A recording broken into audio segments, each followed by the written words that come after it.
my late 60s. I'm old enough to be his grandfather. Will he be embarrassed to acknowledge me as his dad? I think the most important thing we can do is let them know that they're safe, that they're valued and cared for and loved, and that they're important. I knew I wanted to be adopted by him because of how he taught me to be the person who I am today. And it's coming from a dad that didn't expect to become a dad, and I feel very proud to be his son. I was what he needed, and he was what I needed. Every day is full of new opportunities. That's what it's been about, realizing the simple things that it takes to make such a huge difference in these kids' lives. Learn about adopting a teen from foster care at adoptuskids.org. Brought to you by Adopt US Kids, the U.S. Department of Health and Human Services, and the Ad Council. You're listening to the new 1017 The Truth, founded in partnership with American Family Insurance. Insure carefully, dream fearlessly. 1017 FM, 1510 AM, WGKB Waukesha, and W269DL Milwaukee, a locally owned Good Karma brand station.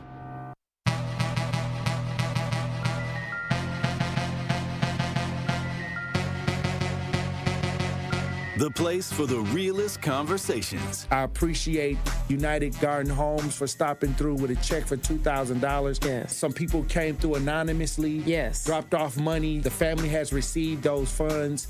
And whatever you can do, if everybody do a little, nobody has to do a lot. The movement continues. What are some of the conditions in the jail that got people upset, like the living conditions on a day-to-day basis? We'll come out our cell at 11 o'clock in the morning. We'll get food and we'll get medication. So that shortens the time. Out of those 2 hours, we'll probably get an hour out, and then we'll have to lock back down. And by lock back down, I mean we stay in our cell. We get fed in our cell. We don't come out our cell at all, and that's pretty much the biggest problem. And they simply say that they're short-staffed, but that's not enough because they knew that they were going to be short-staffed. Like, this has been a problem for over 2 years now. The marathon continues.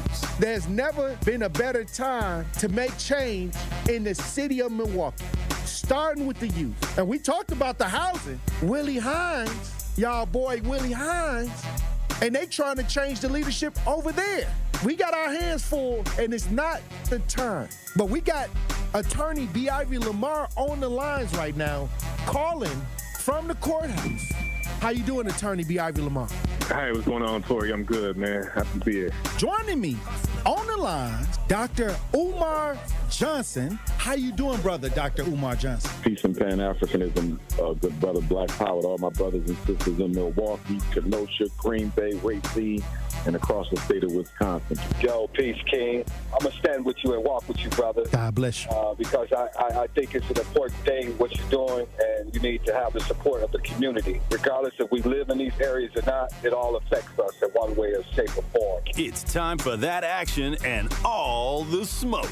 This is the Wisconsin Broadcasters Association award-winning Tori Lowe Show on 1017 The Truth app, and streaming live on YouTube. Man, best show in the world, bro. You got the best show in the world. Hope you know that, man. God bless you, brother. I appreciate that. Big up to you both. Thank you so much. Tori, you spoke to my kids. Liz, you did too. But you spoke to my kids, and when I tell you both that they was talking about what we did earlier that morning all day, that's literally what they was doing. They was talking about it all day. My son was just hollering, Awesome. where's Tori? Like, I wanted to make sure that I let you know that to hear a person and have a person like you in this community, the way that you are selfless, the way that you give, even when your cup is not even full, you are filling other people's cup. And that just inspires me to make sure that I help you the best way that I can by doing my part. As always, my good brother, stay cool, stay calm, stay focused. Now, live from the Avenue in the heart of downtown Milwaukee, here is the king of talk radio, Tori Lowe. Justice Wisconsin, the truth, the most requested advocate in the state. 101.7 FM, the movement continues. Yeah. Milwaukee, stand up. It's Tori Lowe, the truth, from 1 to 4. We about that action, so tap in and let's go. We want that justice, we want all the smoke. From Monday through Friday, trying to bring the city hope. Yeah. Tori Lowe from 1 to 4, Monday through Friday, let's go. We bout that action from the block, and we ready, let's go. Tap in, and it ain't no holding back. We ready. 101.7 The Truth. Tori Lowe. Tori Lowe Show live from American Family Insurance Studio at the Avenue. And I'm here for the action. And nothing but that action. And I want all the smoke. Who wants the smoke today? Salute to all my brothers and sisters on the front lines. The marathon continues. The movement continues. How y'all doing out there in Radio Land? How y'all doing in the chat? We got another powerful conversation for you today. So I'm gonna need y'all to open up your ears, okay? Thank you for joining me this Tuesday, March 10, 2026. Who we got in the chat? Salute to everybody joining the show in the chat. We got SC, we got Josh in the chat. Salute Jeff is in the chat. Mo the Elephant is in the chat. I gotta get right into the show today. I want to get right into the show today. I want to head over to Alabama, where there are marches and people pleading for help for Charles Sonny Burton, a man who was scheduled to be executed for a murder that he didn't do.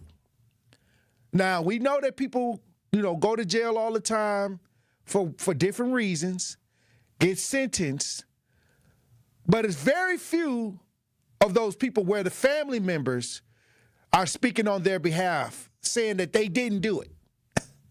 Understand what I'm saying? But they might pull a switch on him this Thursday.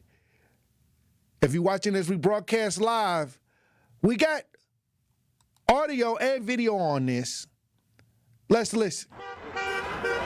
If Governor Kay Ivey wasn't awake at 7:30 Monday morning, the group outside urging her to cancel the execution of 75-year-old Sonny Burton hoped their presence was an alarm clock. If they believe in an eye for an eye and a tooth for a tooth and a life for a life, Mr. Burton did not take a life. Burton did not pull the trigger inside of the Talladega AutoZone in 1991, shooting and killing Doug Battle during a robbery. Matt Schultz, Burton's attorney, says he was in the car when the shots rang out. The shooter and Mr. Burton were both convicted of death, but the shooter was later resentenced to life without parole. Supporting clemency here would signal to the people of the state that our system of justice works. Unlike the man who pulled the trigger, Burton's sentence was not reduced. That pushback could be heard in the streets of downtown Montgomery. Protesters marched from the governor's mansion. Governor Ivey, hear our plea! Justice, mercy, clemency! That march ended right here at Alabama's state capitol, and more specifically up those steps and down the hall to Governor Ivey's office, where supporters handed over petitions that they say have 67,000 signatures calling on Governor Ivey to spare Sonny Burton's life. Governor Ivey did not talk to protesters. She's only granted clemency once during her time as governor. But as the seconds tick by until Burton's scheduled execution, this is a situation where the governor has that power to act as a fail-safe to ensure that something like this does not happen. Schultz says there's still hope that Governor Ivey's mind could be changed before it's too late. All right, now, I'm going to give some text to this because this is why I tell people, when you go out to do something diabolical and you get caught up and somebody dies, there's something called felony murder that you can get charged with because you were there and a part of the plans to create a negative situation. So felony murder is what they'll get you with, which means you're responsible. Even if you didn't do anything, you could get hit with felony murder and charged with the death because you came and created the situation. You and whoever you came with, y'all are responsible for creating a situation where somebody lost their life. Now, felony murder is used for a group. It can be used for group ideas where, let's say me and Andrew want to run over and do something crazy, and we plot it out. We go over there, and somebody falls and bump their head and die, because, we probably shoved him to get out the way. Well, we're going to be charged with murder. Like you can't go and create a situation and then on the back end, I didn't do that. And this is what happened. He did not pull the trigger, but he was involved in the robbery where he took money, left out, got in the car, and whoever he was with shot somebody. Now that person that actually shot the victim died in prison. Well, he's the last one left. Charles Sonny Burton, 75 years old, has been in prison for 33 years. And he was tried and convicted in 1991 for a group armed robbery at an AutoZone, that ended in the death of Doug Battle, a 34-year-old father who was a customer at the shop. Now I'm going to tell you this. He didn't pull the trigger. That's just what they're saying. And even the relative of Doug Battle is saying that, hey, this is not the person that shot and killed my loved one. So they got that testimony to go with this as well. But I really want to drive home this. If you go out and plot and do something negative, or that you're a part of a group that's about to go do something negative, you're going to be responsible as a whole if somebody ends up dying. You're going to get charged. You can face life. You can face a lot of time, even though you may not be the one directly doing it. So the next time you go somewhere and you got a group of people and y'all think y'all finna go do something, just understand the outcome may not be in your favor. The sentencing, all of that, going through the court system, all of it. Stay your butt at home. Say no. Say no to corruption. Mo the Elephant says, so he's paying for the crime of the other guy. No, he's paying for going to do something illegal, and somebody he went with killed somebody, and it's called felony murder, where they can group everybody together. And I'm not saying that he shot somebody. I'm saying that he went along and got involved in something that resulted in a death. And some of these laws can negatively affect a lot of people in a way where, you can go to court, hey, I didn't do this, but did you go along with this? Did you plot this out? Did you go into the store with the intentions of causing a negative situation? This is the part that people don't see. This is the part that people don't like once they get into court after they get caught. Understand what I'm saying?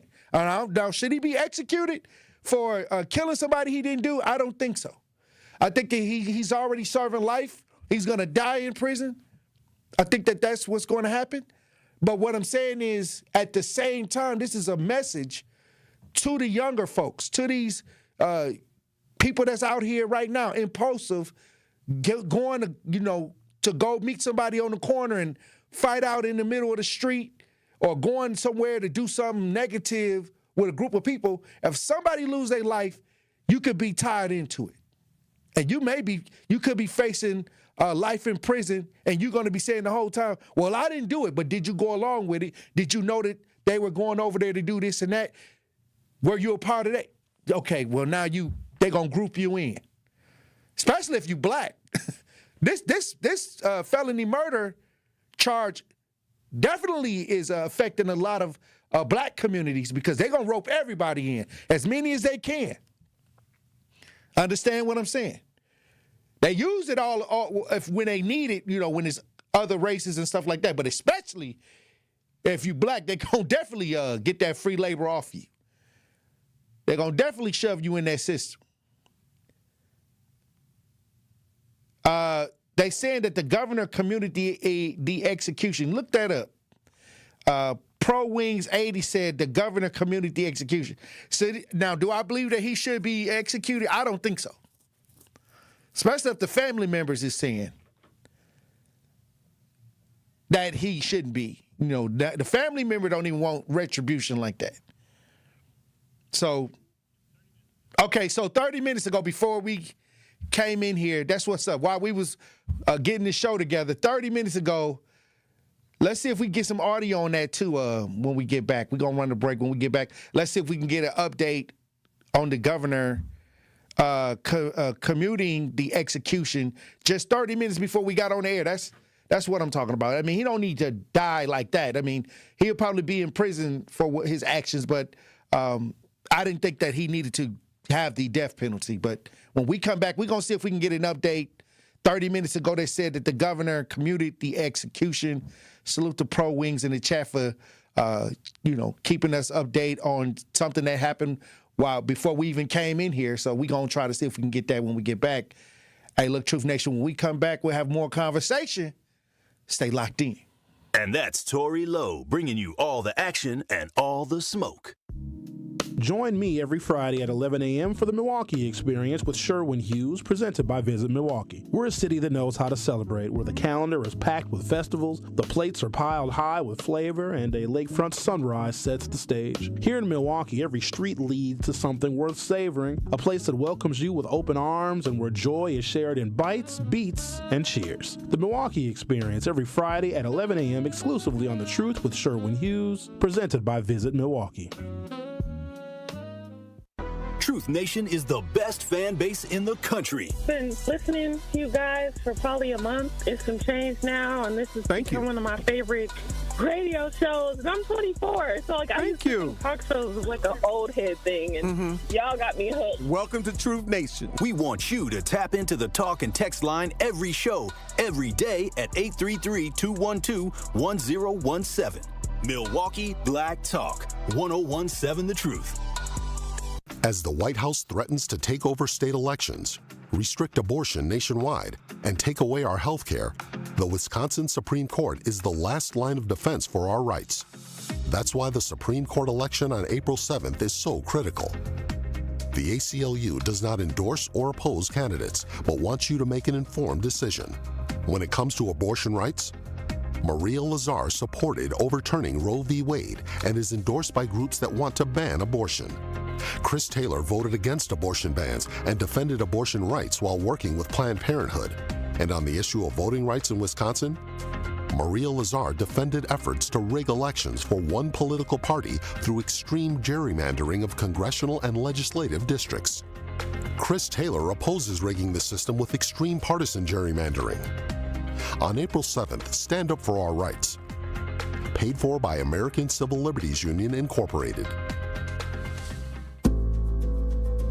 At Gruber Law Offices, we take great pride in helping those who have trusted us after a serious accident. Our team has the knowledge, resources, and experience to get you the results you deserve. Don't wait to get the help you need. Make the right call. Call Gruber Law Offices today. Proud partner of your Milwaukee Bucks. One call, that's all. Grab the dial and crank it up, baby, because Potawatomi Casino Hotel Milwaukee is spinning its Winning Hits collection. Over the next 3 months, you could win a share of over $1 million in prizes. On top of thousands in cash and reward play, you could win one of 3 new Ford vehicles in the grand finale drawings on March 27th. Just play with your rewards card to earn entries. Press play on the Winning Hits collection, only at Potawatomi. More info online. Must be 21 and a rewards member to play. The Humane Animal Welfare Society, HAWS, believes in keeping pets healthy and families together. No one should have to choose between rent and veterinary care. The Wellness Clinic at Hawes Animal Shelter in Waukesha offers important basics of dog and cat care to our community. Pet owners can schedule general exams, sick visits, receive vaccinations, even get preventatives and nail trims. Appointments are available weekdays and can be scheduled by calling 262-542-8852. Contact Hawes of Waukesha today for your pet's care. This is the Tory Lowe Show on 1017 The Truth, The Truth app, and 1017thetruth.com. Defending the voiceless, an advocate for all, he fights for justice with wisdom and grace, a tireless champion in this brutal rat race. When all is chaos. 101.7 The Truth. Tory Lowe Show. I guess we got an update from the Alabama story of Charles Sonny Burton, who was supposed to be facing execution this Thursday. We're hearing that the governor commuted the sentence. We have some audio on this. This is breaking news. Let's listen. Governor Kay Ivey announcing she's commuting the sentence of a man originally set to be executed this week. Charles Sonny Burton was sentenced to death for the 1991 murder of Doug Battle in Talladega. His execution was originally set to happen on Thursday, but Derek DeBruce was convicted of killing him, pulling the trigger, ultimately being sentenced to life in prison. This morning, Governor Ivey announced she's commuted Burton's sentence to life in prison without parole. In a statement, she said in part, Charles Burton did not shoot the victim, did not direct the trigger man to shoot the victim, and had already left the store by the time the shooting occurred. Yet Mr. Burton was set to be executed, while DeBruce was allowed to live out his life in prison. That will now be the fate for Burton as well. All right, well, all right. I guess he gets to serve the rest of his life out in prison. But Thursday he was looking at death by the state. So once again, you know, this is just a message to everybody when you talk about getting in situations. Many times when people are plotting to do something to cause harm to others, you might as well dig a grave for yourself. They said when you go out there with the intent to cause harm, you might as well dig a grave for yourself, because that karma comes quick back on you when you do stuff like this. And I'm not saying that he deserved to be executed, but I do believe that, you know, many times he didn't expect the level of seriousness for his actions until he actually got caught, got in the court system. He probably spent a lot of nights waking up fighting being executed for this because he didn't pull the trigger. But what I'm saying is, when he walked into that store that day, you know, you got to think long term. You got to think. You can't think, hey, I'm going to just cause harm, or I'm going to do something. I'm going to go commit this crime and think that all is going to be well. It's not. A lot of the negative energy that falls back on a lot of people, it will put you in a situation that you couldn't even imagine. Now he's never going to be home. He's never going to get out, but at least he don't have to face execution on Thursday. And salute to everybody that tried to, you know, speak on his behalf. I don't think that they're saying that he's innocent. They're just saying that he didn't commission the killing. And a lot of times when you get out here with your family and friends and y'all know they own some extra, y'all not commissioning them going and bring some harm to people, but you know they a loose cannon. You know they out here, you know, capable of doing something negative, and you know they got a weapon on them. You may not commission it. You may not be like, hey, you need to go do this and that. But the simple fact that y'all out there doing things together, you gonna get grouped in. And felony murder is what he got convicted on, and it's a legal doctrine in some common law jurisdictions that broadens the crime of murder when somebody is killed regardless of intent to kill. Regardless of intent to kill. And the commission of a dangerous situation or crime, they call it a felony. They call it a felony in some jurisdictions. The offender and also the offenders, accomplices, and co-conspirators may be found guilty of murder. Okay, so I'm gonna just throw that out there. Y'all could chew on it and however y'all want to. I say that, hey, if somebody plotting to do something, stay at home, because you know you might not never come back home.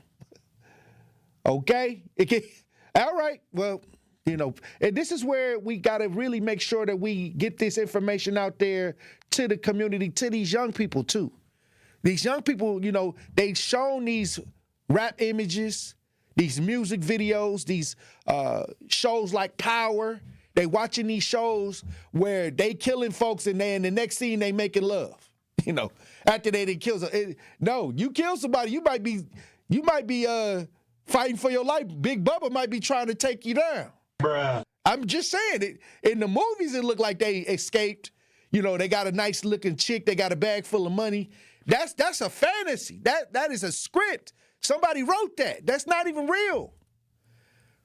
You go out there and do something like this, chances are you might be, got 2 packages of ramen noodles and sit next to Big Bubba in real life. So let's make sure that we let people know, especially these young people, that I know you listening to your favorite music artist that's glamorizing this type of lifestyle. This, go out here, spin the block, all of that, but they ain't telling you what's going on. They ain't telling you the Charles story. They not telling you the Charles Sonny Burton story. That he trying to fight for his life. He don't want to be executed for going out and committing crimes. Who was that rapper from Chicago that just recently, Lil Durk? You don't hear nothing about Lil Durk no more. And all they did was glamorize old block and talk about shooting and killing. Now he on trial. They said he recently had a hearing and nobody showed up. Only like a few people showed up. Not even his girlfriend showed up to the court to see him. But while he was out, it's old block this. Shooting, killing, all of this extra going on. Now you don't hear about Lil Durk. It's almost like they erased him. They don't nobody talk about Lil Durk no more. Only the blogs when they talk about him going to court. They don't tell you once you go to jail, you've forgotten about. Nobody don't think about you no more. You got to live what's inside them prisons, and I'm going to tell you, they don't report all of what's going on in them prisons either. All of the abuse you're going to take in them prisons. Sexual abuse, everything up in there. Okay. Let me get to the pop culture report. It is Tuesday. Okay, I ain't trying to preach to you. I'm trying to reach you. Hey, look, when we come back, we'll have more conversation, Truth Nation. Stay locked in. You are listening to The Tory Lowe Show on 1017 The Truth app, and 1017thetruth.com. Real talent is defined by what people can do, not where they learn to do it. So by stopping at the education section of a resume, you might throw away the perfect hire. You might miss someone who has valuable skills to offer to help your business thrive right now and in the future. Because the truth is this: Skills First Hiring helps you see talent others miss, like more than 70 million stars, skilled through alternative routes. When you let their story unfold, you gain a competitive advantage, because hiring managers who start with skills are 60% more likely to find a successful hire. See the real person, complete. See what others miss. Hire skills first. Learn why it's a competitive advantage at tearthepaperceiling.org. Brought to you by Opportunity at Work and the Ad Council.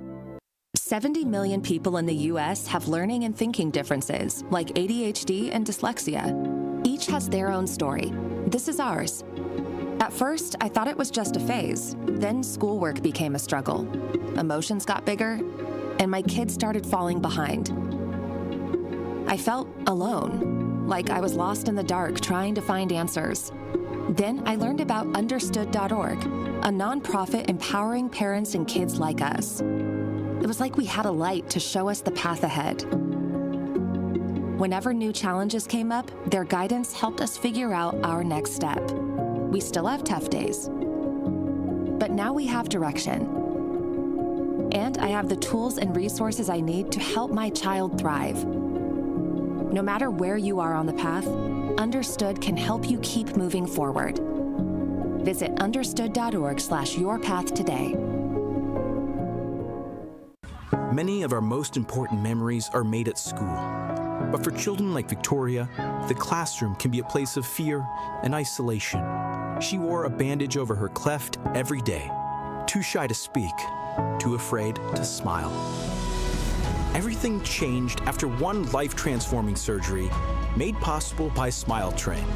Today, Victoria's smile lights up her classroom, a symbol of confidence, connection, and new beginnings.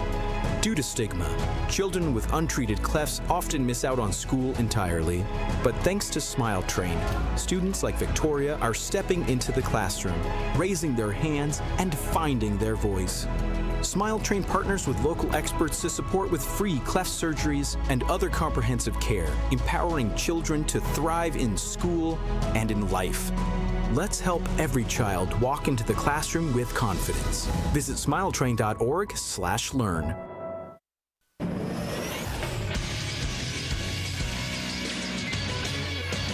This SportsCenter update on 101.7 The Truth is powered by ESPN Milwaukee. I'm Andrew Zimmel. A year after the Green Bay Packers moved Elgton Jenkins from left guard to center, they decided to move on. The Packers announced Monday they've decided to release Jenkins, a move that will net the Packers more than $19.5 million in additional cap space for the season. Jenkins, 30, had 1 year remaining on a 4-year, $68 million extension that at the time made him one of the highest paid guards in the NFL. He made the Pro Bowl as left guard twice. Ryan Rawlings and the Milwaukee Bucks will take on Devin Booker and the Phoenix Suns, trying to bounce back from a loss on Sunday. Giannis Antetokounmpo is listed day-to-day after sitting out Sunday's game, a second game of a back-to-back. Tip-off tonight is at 7 p.m. The Big Ten tournament begins today with the first-round matchups. The Wisconsin Badgers, the 5 seed, are off till Thursday. They'll play the winner of USC and Washington. And the Big East tournament begins Wednesday as well, with Marquette and Xavier facing off at 5:30 p.m. This True Sports Update was brought to you by ESPN Milwaukee. I'm Andrew Zimmel. This is the Tori Lowe Show on 101.7 The Truth app, and 1017thetruth.com. A clue to what's real. Trying to convince yourself that I'm still the one you feel. 101.7 The Truth. You had a dream. Tori Lowe Show, Pop Culture Report, brought to you by Tori Lowe and Andrew Zimmel, the producer of the Tori Lowe Show. I guess he got a couple things that he's concerned about. What's going on, Andrew? Well, I could talk for 20 minutes about how Nazir was wrong yesterday about Timothy Chalamet, but I won't do that, Tori. Let's start here. The NBA, the association, they're canceling a big promotion, Tori. I don't know how much you've been paying attention to this. The Atlanta Hawks. What's Atlanta most famous for besides... strip clubs. There it is. They had a promotion for Magic City Night. A lot of backlash. Luke Cornett, the backup center for the Spurs, Al Horford, the center for the Golden State Warriors, and a bunch of other fans all had a big issue with the strip club getting promoted by the Atlanta Hawks and by the NBA. A lot of people wrote open letters. It's a lot of human trafficking inside the strip club idea. So you're putting the brand next to something, even though it's entertainment, even though a lot of the NBA players go out there to these clubs. There's also an underside to it, an underneath side to it that you don't want to associate your brand with. It was so interesting leading up to this, the different sides that people were taking, because there's people who I did not think would be on the side of pro strip club, including Michelle Beadle, who's a female, a woman, a sports talk host. Right. She was saying, who is Luke Cornett to tell women how to feel about this type of thing?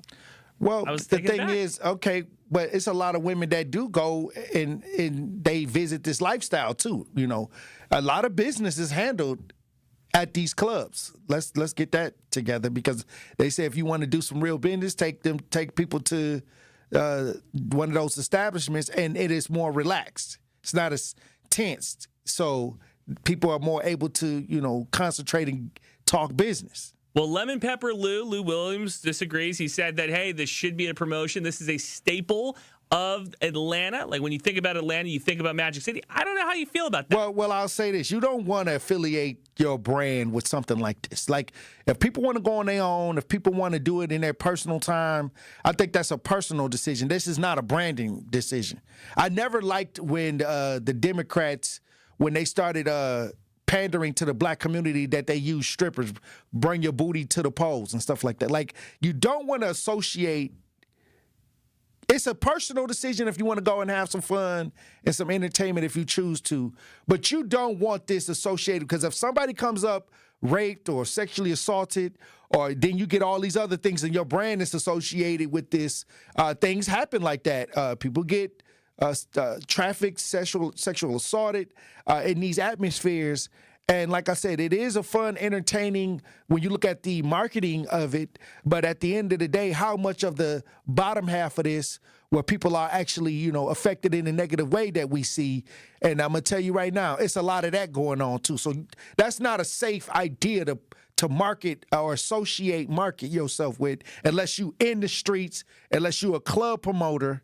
Then, you don't want to put your brand next to anything like that. Well, speaking of branding and marketing and all that, this was supposed to happen next week, Tori, which means the shirts are already printed, the hoodies are already printed, which means there's a bunch of these just sitting in a storage unit somewhere in Atlanta, all these different T-shirts and stuff. My question is this: what do you do with those shirts? What do you do with those hoodies? What do you do with those giveaways? Hey, if people going to buy them, like I said, it's, you invested the money, they going to use it. I mean, I guess that is a huge part of the Atlanta culture. But what I'm saying is, what if something bad happens? Oh, 100%. Okay, so that is still a measure of negativity that may take place, and now you're associated with it. Now you could possibly be sued as well. I don't disagree with you, but you got a bunch of hoodies that have the Atlanta Hawks uniform logo next to Magic City. Do you burn them? Well, I don't know what you do. I'm going to tell you this. A lot of the players probably stay at Magic City. A lot of them NBA contracts from them basketball players probably is on the floor at Atlantic City. I think they actually retired some numbers in a strip club in Houston. I think James Harden's number is actually in the Raptors. Hey, I'm trying to tell you. So it's not like they don't go over there. They're not always over there. What I'm saying is, okay, do you want your NBA franchise to be a part of this? All right, let's get nerdy. How much do you know about prediction markets, Tori? I don't know too much, but I do know it's a lot of gambling going on, and that's what they base gambling off of. All right, so prediction markets essentially like Tori and I both think that something's going to happen. Tori takes the yes, I take the no, and you have all these people who are just essentially, again, it's gambling. It's like people are throwing money at these deals. Well, Michael B. Jordan is the odds-on favorite now on Kalshi, which is a predictive marketing app, to win the Oscar for Best Actor coming up. But we already knew this. We knew this. But okay. Is there a doubt that he won't? I would say who's going to do it? Who's going to beat him? Here's the deal. I agree with what you're saying. I understand where you're coming from. But when you have a bunch of people who are putting money on these things, now it has a little bit of a different vibe. Okay, so now it could go into a space where they think some of these ideas are rigged due to the gambling outfits, where, you saw the basketball players that went down over gambling for basketball, and we never seen none of the organized crime bosses that was involved in it. So anything that got gambling on the table, you got to go to organized crime as well. So Kelsey is a app, right? Yeah. That you can bet on almost anything, right? Well, let's talk about that. You ready for it? Going into Iran to start a war, Tori, a lot of people made some money on that, including 6 people who made somewhere between $1 and $1.5 million on that. So there is insider information on this. I imagine some of the voters for the Academy Award probably put some cheddar down on Michael B. Jordan after they already voted. They know who's going to win. That's what I'm saying. Yeah. This is not new. Exactly. All I'm saying is it can be rigged. Does it take away from the win? It does, because now it's all according to gambling now. Gambling is going to be a huge problem. Oh, big problem. Because if you're betting on something that you already know the answer to, okay, you can't stop them from betting or giving money to somebody, one of their friends, and allowing them to bet. 100%.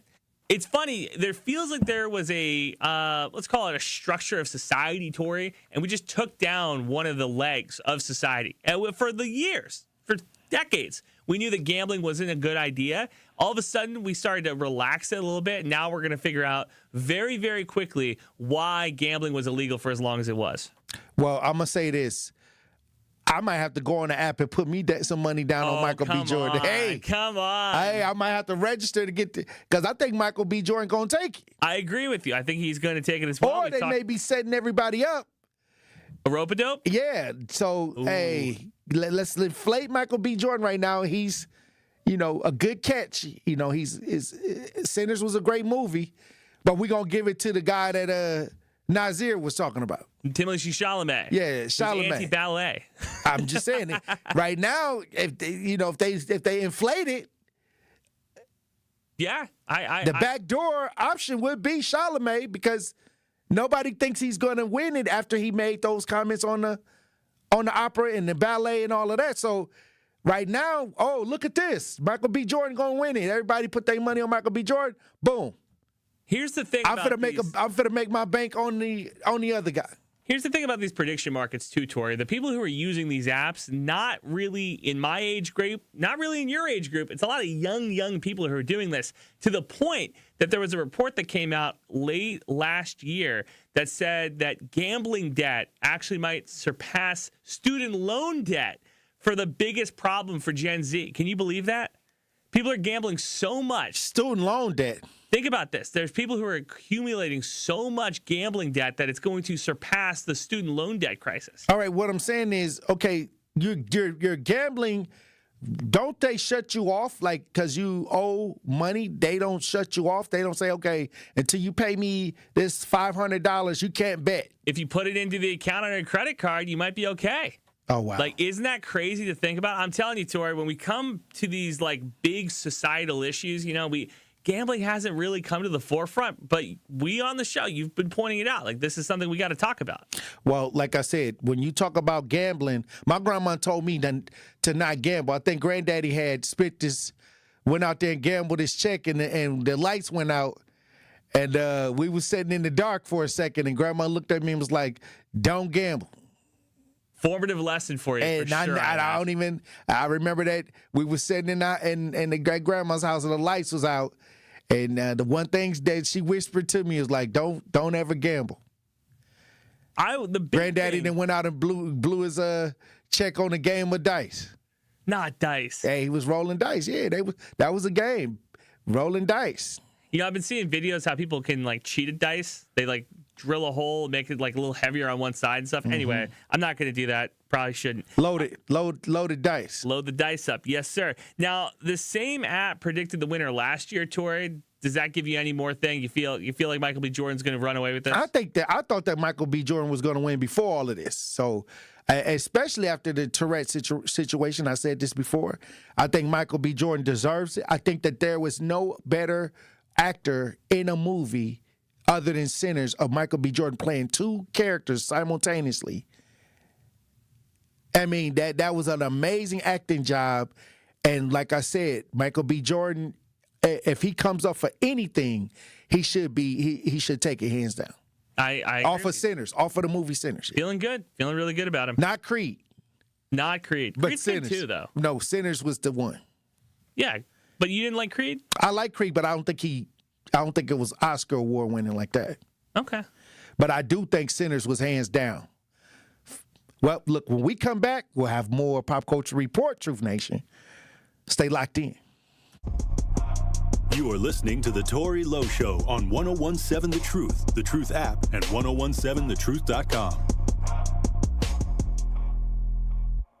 I travel all around the world, Dr. Ken, and when I tell you, based on my experiences, this is like the #1 country that cares. Like, everything is about money. Yep. Everything. This is The Truth Unfiltered with Denise Thomas and Dr. Ken Harris. I've told people in the past, you have to be careful of what you complain about and what you use as a tool, because other people will take it and use it in the wrong way. Sundays starting at 7 on 620 WTMJ and Mondays at 6 on 1017 The Truth.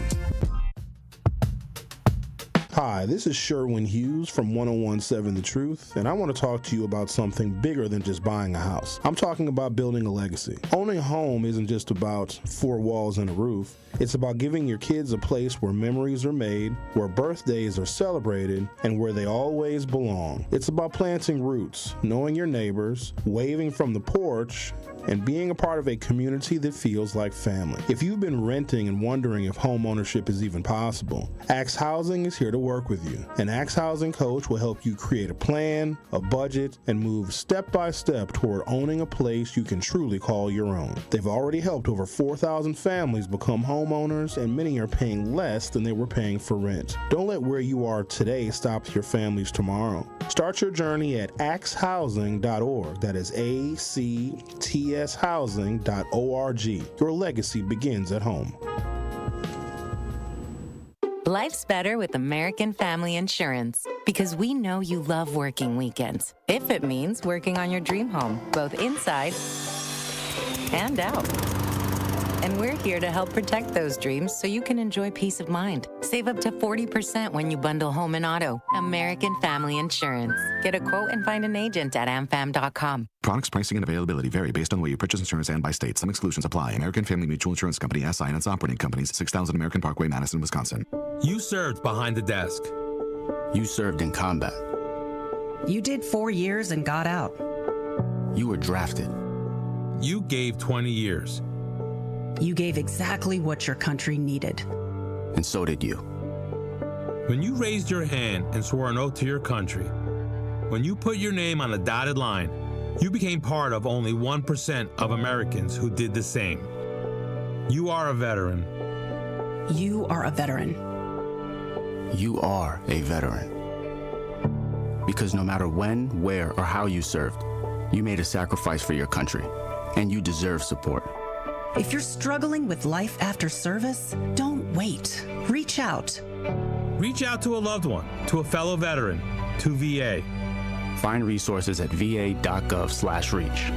Brought to you by the United States Department of Veterans Affairs and the Ad Council. This is the Tori Lowe Show on 1017 The Truth app, and 1017thetruth.com. Fighting the power for the lost and the voiceless, through the highs and the lows.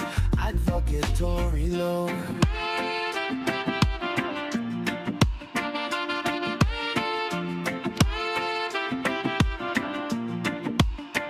Say la la la la la. 1017 The Truth.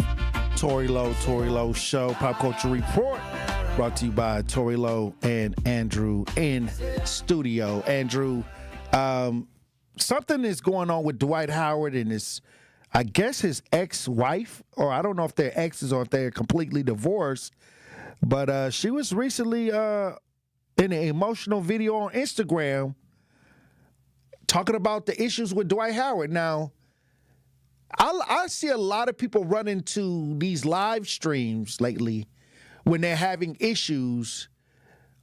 What's going on?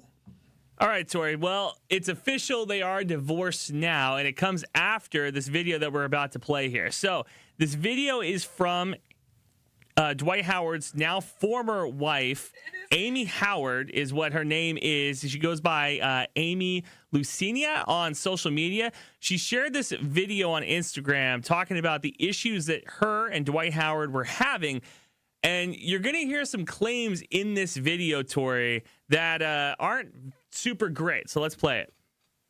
This is not him. This is not Dwight. This is trauma. This is everything he's been through, but just not the kids. I have to advocate for the kids. And I can't go down for what he's doing. So they took our daughter. And I'm just sitting there like, do I speak up? Do I be quiet? What do I do? But I caught this man. I caught this man forcing our 12-year-old son to cover for him, his son, to cover for him. He had him lying. I recorded it. He was coaching our son to lie on me, and I had to record it. And it's this. I try to tell everybody he needs some help, and ain't nobody would have listened because he got the money.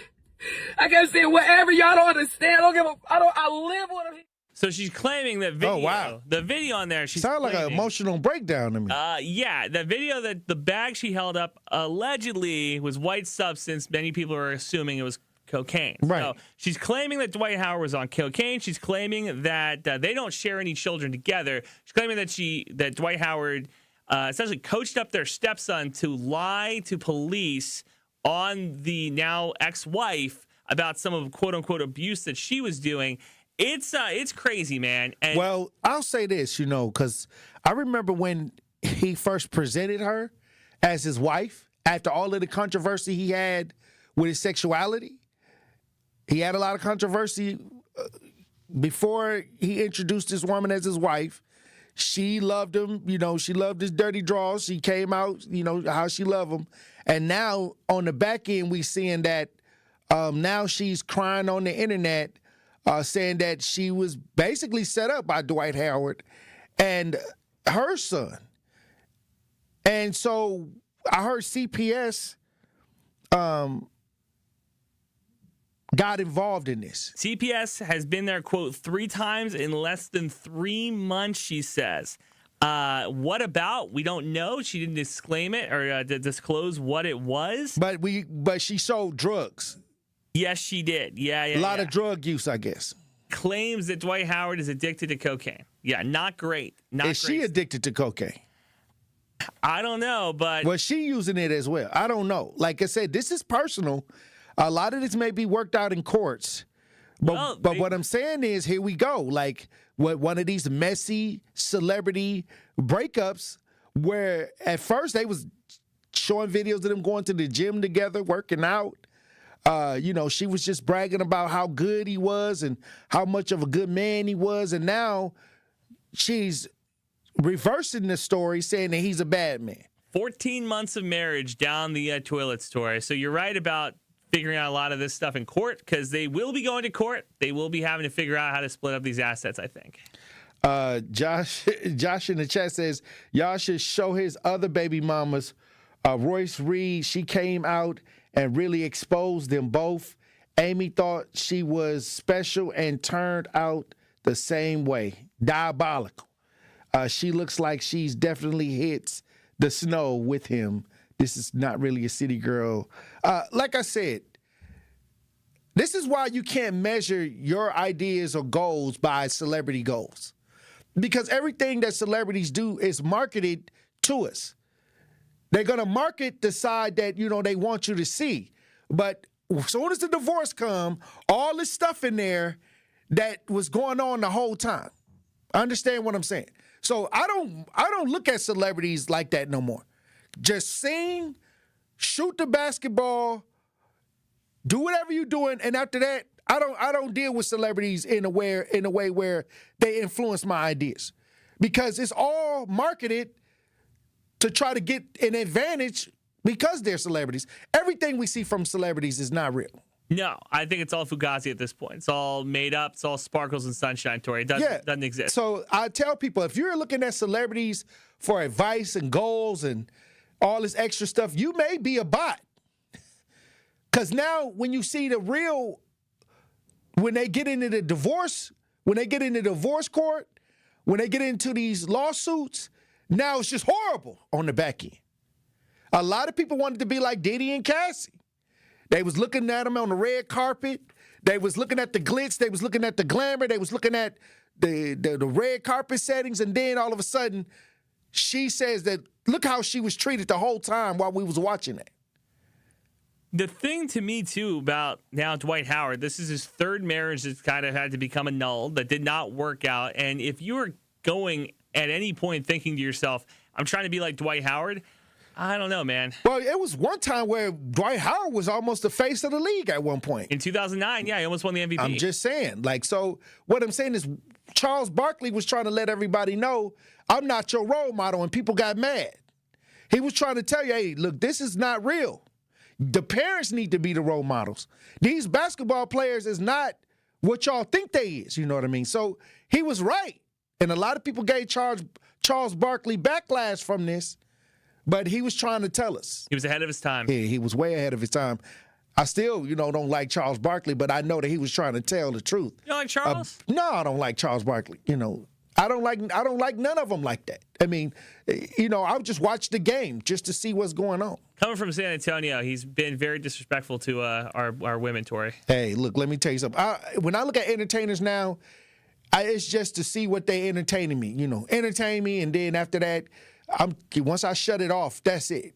Because a lot of times they bot you out with these celebrities, with the programming, with the music, with the messaging, with the marketing strategies. They use them to do that. So that's how you may turn into a bot following a lot of this.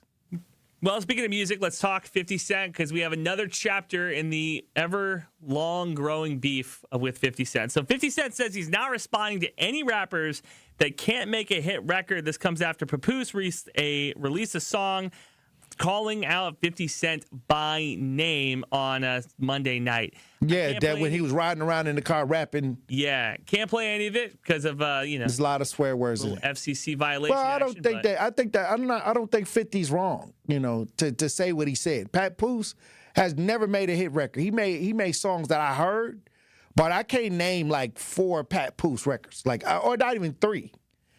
I may even struggle with 2.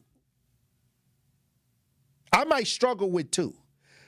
But like I said, 50 don't have to really respond to Pat Poose. No, I agree with you completely. The funny thing he can just throw up a meme. A meme will do. The funny thing is that they use the instrumental from Many Men to try to diss 50 Cent. And of all of the 50 Cent songs, I think Many Men probably is not the beat you want to jump on for a beef with 50 Cent. Well, I'm going to tell you this. If you're trying to diss 50 Cent, he's winning. Because all he's going to do is do a documentary on you.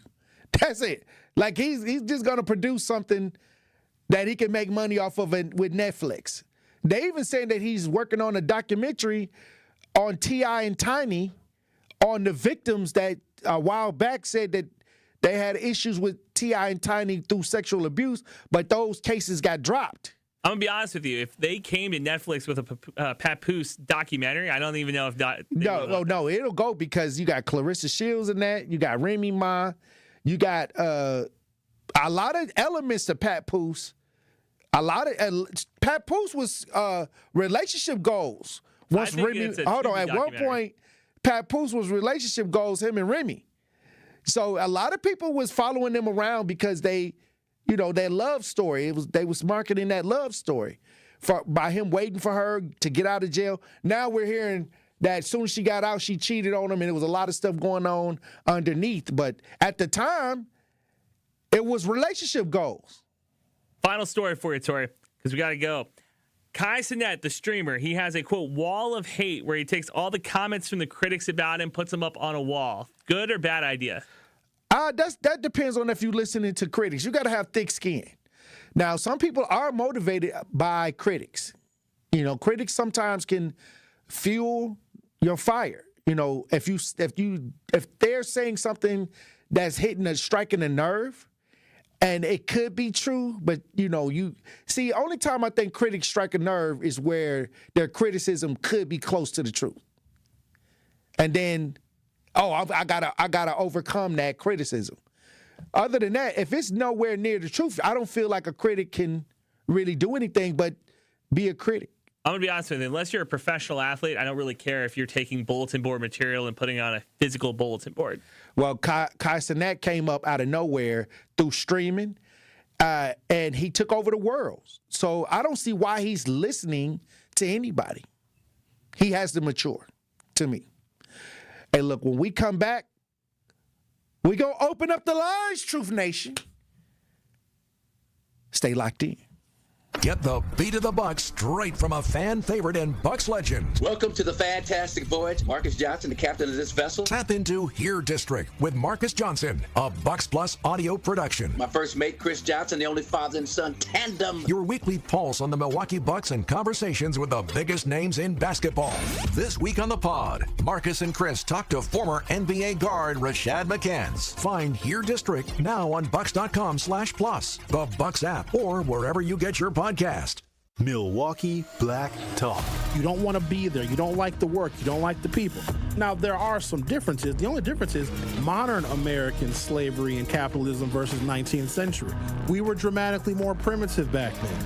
And a slave that is able to buy their freedom is the same as the disaffected, disgruntled worker that is able to buy their way into entrepreneurship because that for them is free. Listen to The Truth with Sherwin Hughes, weekdays from 9 a.m. to 12 p.m.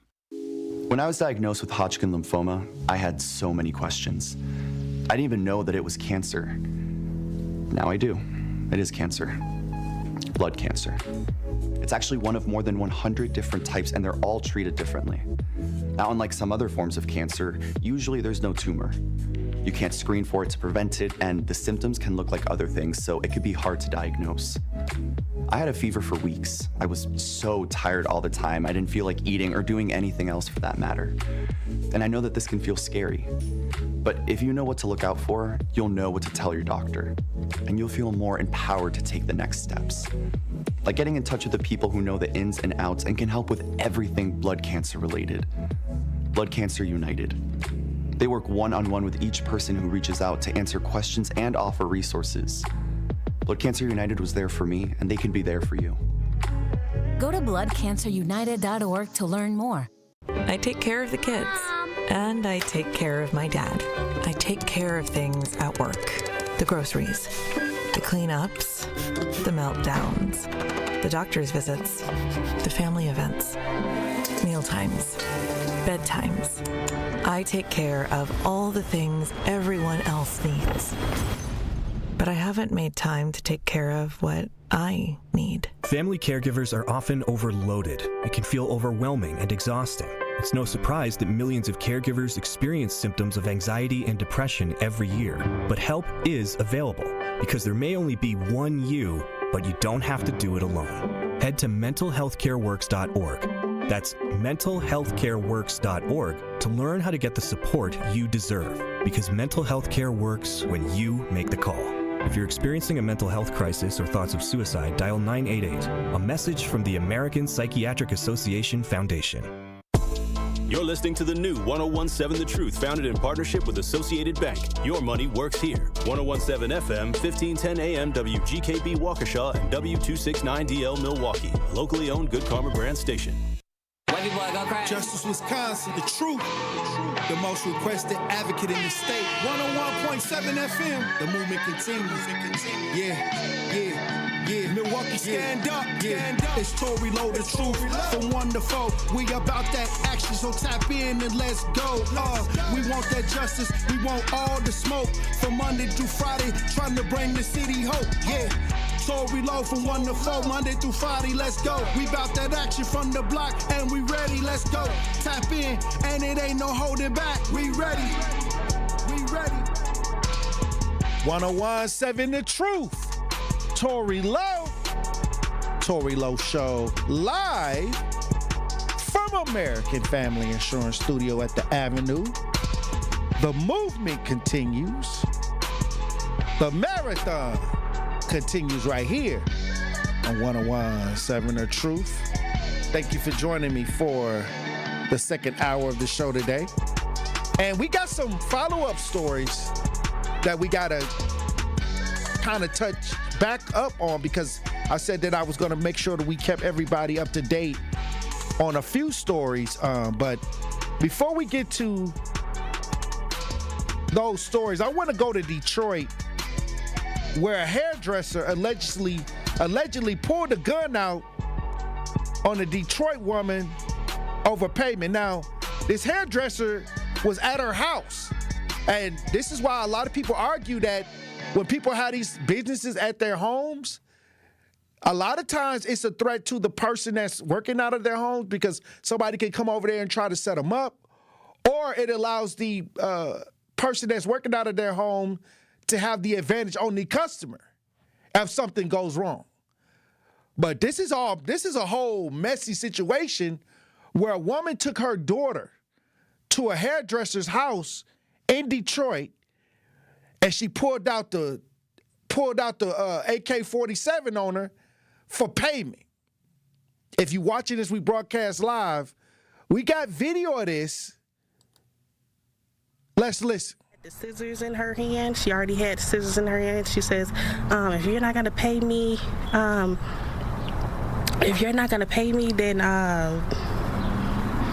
then I'm gonna cut your daughter's hair. She just kept waving the scissors around like this, and I was just like, just basically trying to calm her down, like, please do not do that. So she runs upstairs and she grabs an AR.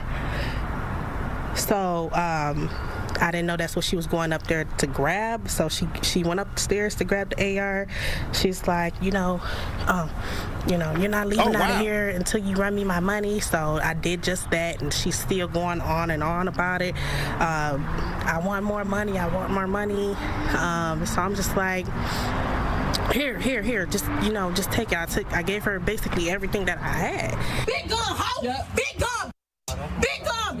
Out my house! And say, I'll shoot you! No, I'll shoot you! Don't do that. Oh, wow. I'm just distraught right now because she did all of this for what, when we could have just simply just handled it, like adults. I mean, she said, I will shoot you, I will bury you over $10. She was saying that, yeah. She said, I will bury you over $10. So we pushed past her. We had to get out of there. Wow. Okay, Andrew, so after this whole thing, all I'm going to say is this. And they saying that she gave the information to the police. She made a police report. I have yet to hear if the hairdresser was actually arrested. But think about it. Like, she said she went over there for the deal. It was a deal on doing hair.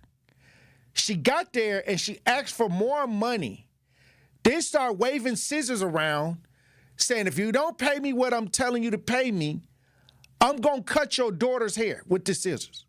Okay, so she was arrested. Okay, they updated it, the story, because she was arrested. They arrested the hairdresser in this story, thank God. But she waved the scissors around to cut the daughter's hair, trying to traumatize the baby.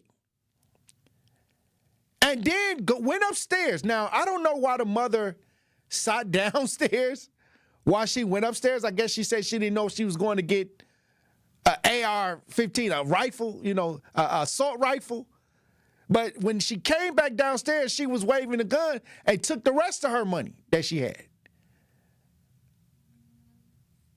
Hey, I mean, so the next time y'all go to folks' house and they, to do business, hey, this is why a lot of people want to go to an establishment. It may not be, make things still can happen.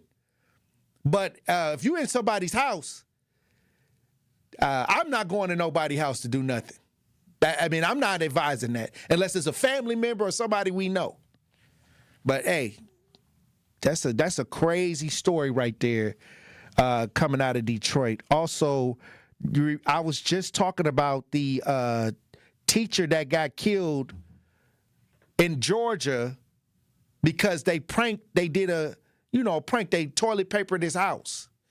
And then he came out, fell in the street, and while the people that were pranking him or pranked the house or toilet papered the house were trying to drive off, he fell in the street and they ran him over. Well, we got an update on this story. The wife of the teacher killed in the prank wants charges dropped against the students. She wants the charges dropped against the students. If you're watching this, we broadcast live. We got the story live from Georgia. Let's listen. It was supposed to be a good-natured prank. Cops say these students in 2 cars drove to the home of a popular high school math teacher, Jason Hughes, to drape toilet paper around his property. Students have apparently done it every year. This is his house in 2023. But this time around, the teacher came out to inspect his house, and he reportedly slipped on the wet ground. He fell in front of a car and was run over. The pranksters didn't drive away. Cops say they stopped and tried to help him until an ambulance arrived. The 40-year-old teacher was pronounced dead at the hospital. Now an 18-year-old student who was said to be driving has been charged with vehicular homicide.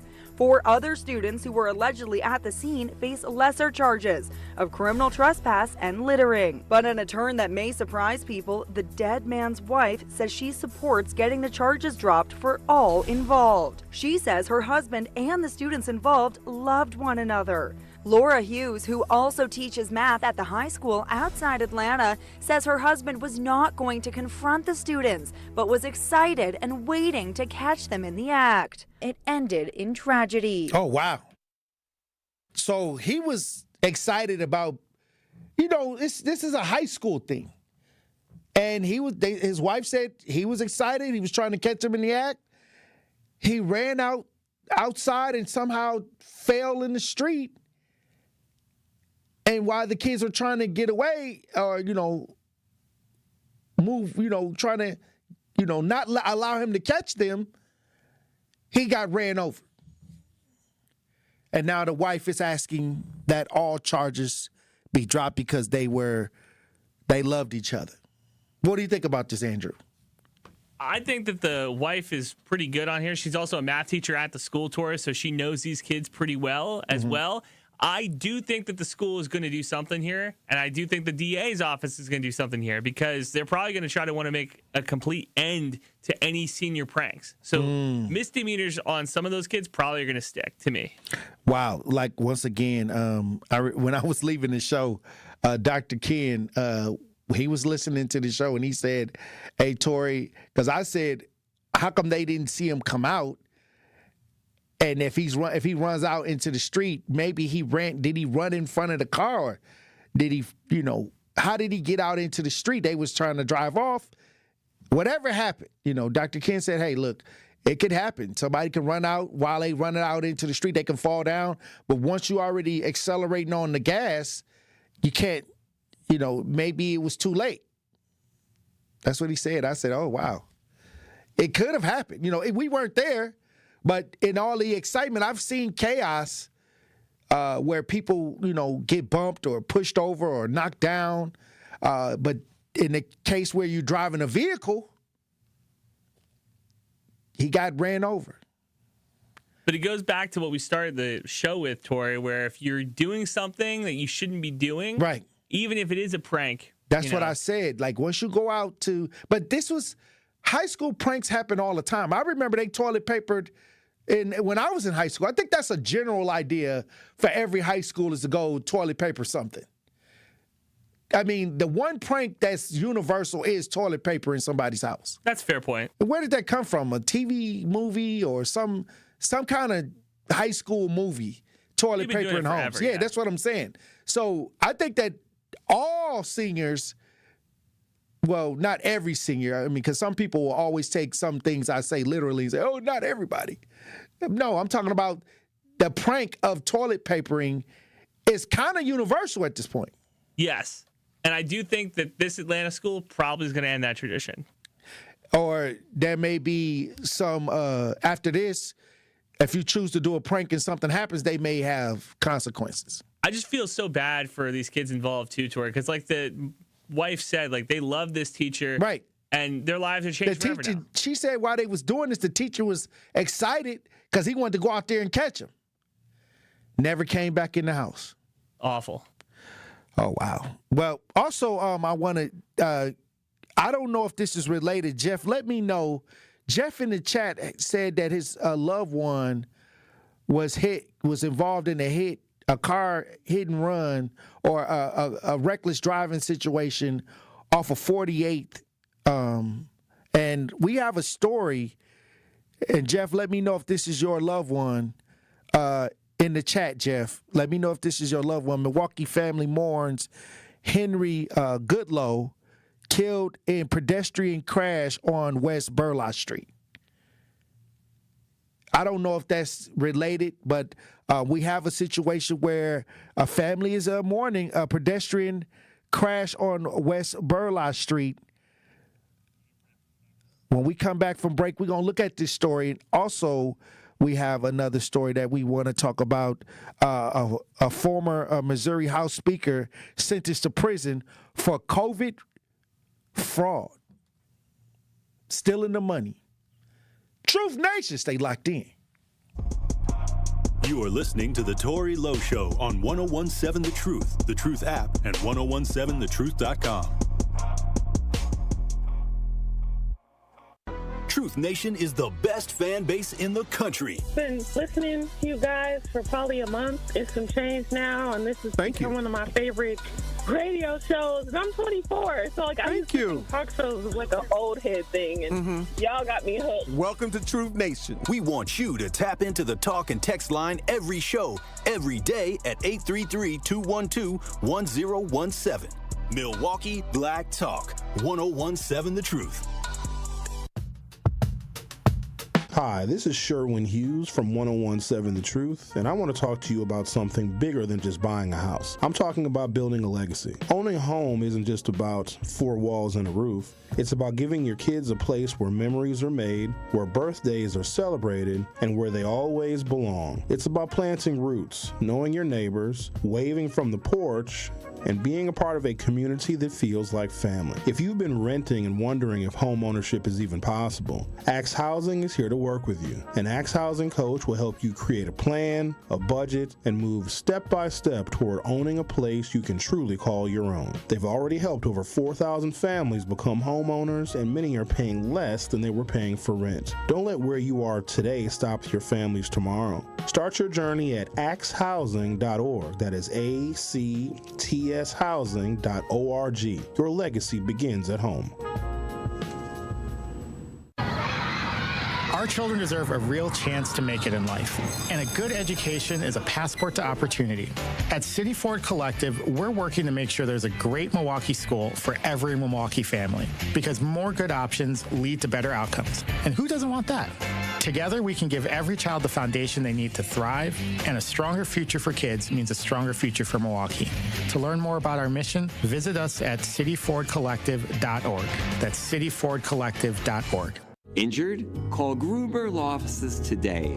One call, that's all. Literally one call, that's all. I made one call, and that's all, worry-free. One call, that's all. It worked. Just one call, and that's all. They will do what they say they're gonna do. One call, and that's all. One call, that's all means security. It's literally one call, that's all. It's a phrase we'll never forget. Gruber Law Offices. One call, that's all. Life's better with Drive My Way from American Family Insurance, because we know it's more than just a car. It's your escape pod, your adventure mobile, your memory maker. And we help protect the dreams that drive you. Personalize what you pay for auto insurance and you could save between 10 and 35%. American Family Insurance. Get a quote and find an agent at amfam.com. Products, pricing, and availability vary based on the way you purchase insurance and by state. Unsafe driving behaviors may increase your rate. American Family Mutual Insurance Company, SI, and its operating companies, 6000 American Parkway, Madison, Wisconsin. This is the Tory Lowe Show on 1017 The Truth app, and 1017thetruth.com. Gotta tell him, bro. Tory Lowe, Tory Lowe, Tory Lowe. Gotta tell him, bro. Gotta tell him, bro. Hey. Ghetto John Brown, 27, standing for the home team. Neighborhood hero, post traumatic soul scream. Advocate, wanna know how to give. Whose idea was it to blast a trick? Once they get back in the way, it's over. 1017 The Truth, Tory Lowe Show. Hey, we got an update. We got a couple updates, but I want to get to this Milwaukee family. They're saying that Henry Goodlow was killed in a pedestrian crash on West Burleigh Street. And once again, when we talk about these things, these crashes, these hit and runs and things like that, I want to make sure that we talk about these things because a lot of people are being negatively affected this way. We got some audio and video. If you're watching this rebroadcast live, let's listen. To many people in Milwaukee, he wasn't just Henry Goodlow. He was happy. A man his family says lived up to that name every day. People known him for years. They probably wouldn't know his name was Henry because they always knew him by Happy. Milwaukee police say just after 11:15 Friday night, Goodlow was crossing West Burleigh near 48th Street when he was hit by a westbound vehicle. He died at the scene. The driver, a 44-year-old man, remained on the scene and was later arrested. Charges are pending review by the Milwaukee County District Attorney. My brother was a nice guy. You know, in the days, everybody, he was well known. But for Henry's brother Charles, this story is about much more than a crash. It's about a man he described as kind, well known in the community, and a man of God. He was a good brother. The news of Henry's death came in the middle of the night, a call no family ever wants to receive. I answered the phone, and she said that she was crying, and she told me that our brother was dead. Even through the grief, Charles says his family's choosing compassion. They're not holding anger towards the driver, but instead extending forgiveness. At the same time, the family hopes Henry's death serves as a reminder for drivers to be careful. He was happy. He was fun to be around. You know, if you ask somebody about him, you will always get something positive. You wouldn't get negative about it. A man whose nickname said it all. And in a family already carrying so much loss, Charles says Happy's death leaves another empty space that can't be filled. Wow. Now, we had somebody in the chat, a consistent Truth Nation chat member, Jeff, said the other day that his loved one passed on 48th. Now, let me know, Jeff, if this is the loved one that's in your family, if you can. If y'all see Jeff in the chat, let Jeff know that he probably stepped out. I don't see him in the chat anywhere. But let me know if Jeff responds to this. But once again, my condolences to this family. And once again, we talk about reckless driving. We talk about look both ways before you cross the street. It's a reason why I tell people to keep your head on the swivel. Look both ways before you cross the street, because there's a lot of people getting ran over, a lot of people that are getting hit in these streets within the last couple years. And I get called to a lot of these situations. So when I say green don't always mean go, a lot of this is because of my personal experience out here dealing with these situations. And I'm just trying to send y'all little gems so y'all can understand, okay, at least keep your head on the swivel, look both ways before you cross the street. You know, these are things that are happening that many times they don't get publicized, but it's a lot of people getting hit by cars right now. And it's been going on. It's been going on for the longest. So I said when I get my show, when I want to make sure that I tap into this, because people don't care. The recklessness is above and beyond egregious. Also, I want to get an update on this bus driver story. Remember the story in McGuanago where there was a parent that rode the bus with a gun in a gun lockbox. And we talked about that, and it wasn't a lot of details on it. But now we have more context to why the parent was actually on the bus with the gun in a lockbox. If you're watching as we broadcast live, we got an update on this story out of McGuanago. Let's listen. Out of breath. She was shaking visibly. School bus driver Bill Rader describes what happened on his route February 26th as an impossible situation. During afternoon drop-off at Winkler and Section Road, Rader saw an elementary school parent waiting to pick up her kids in a panic. She came rushing over to the bus and said, "There's trouble.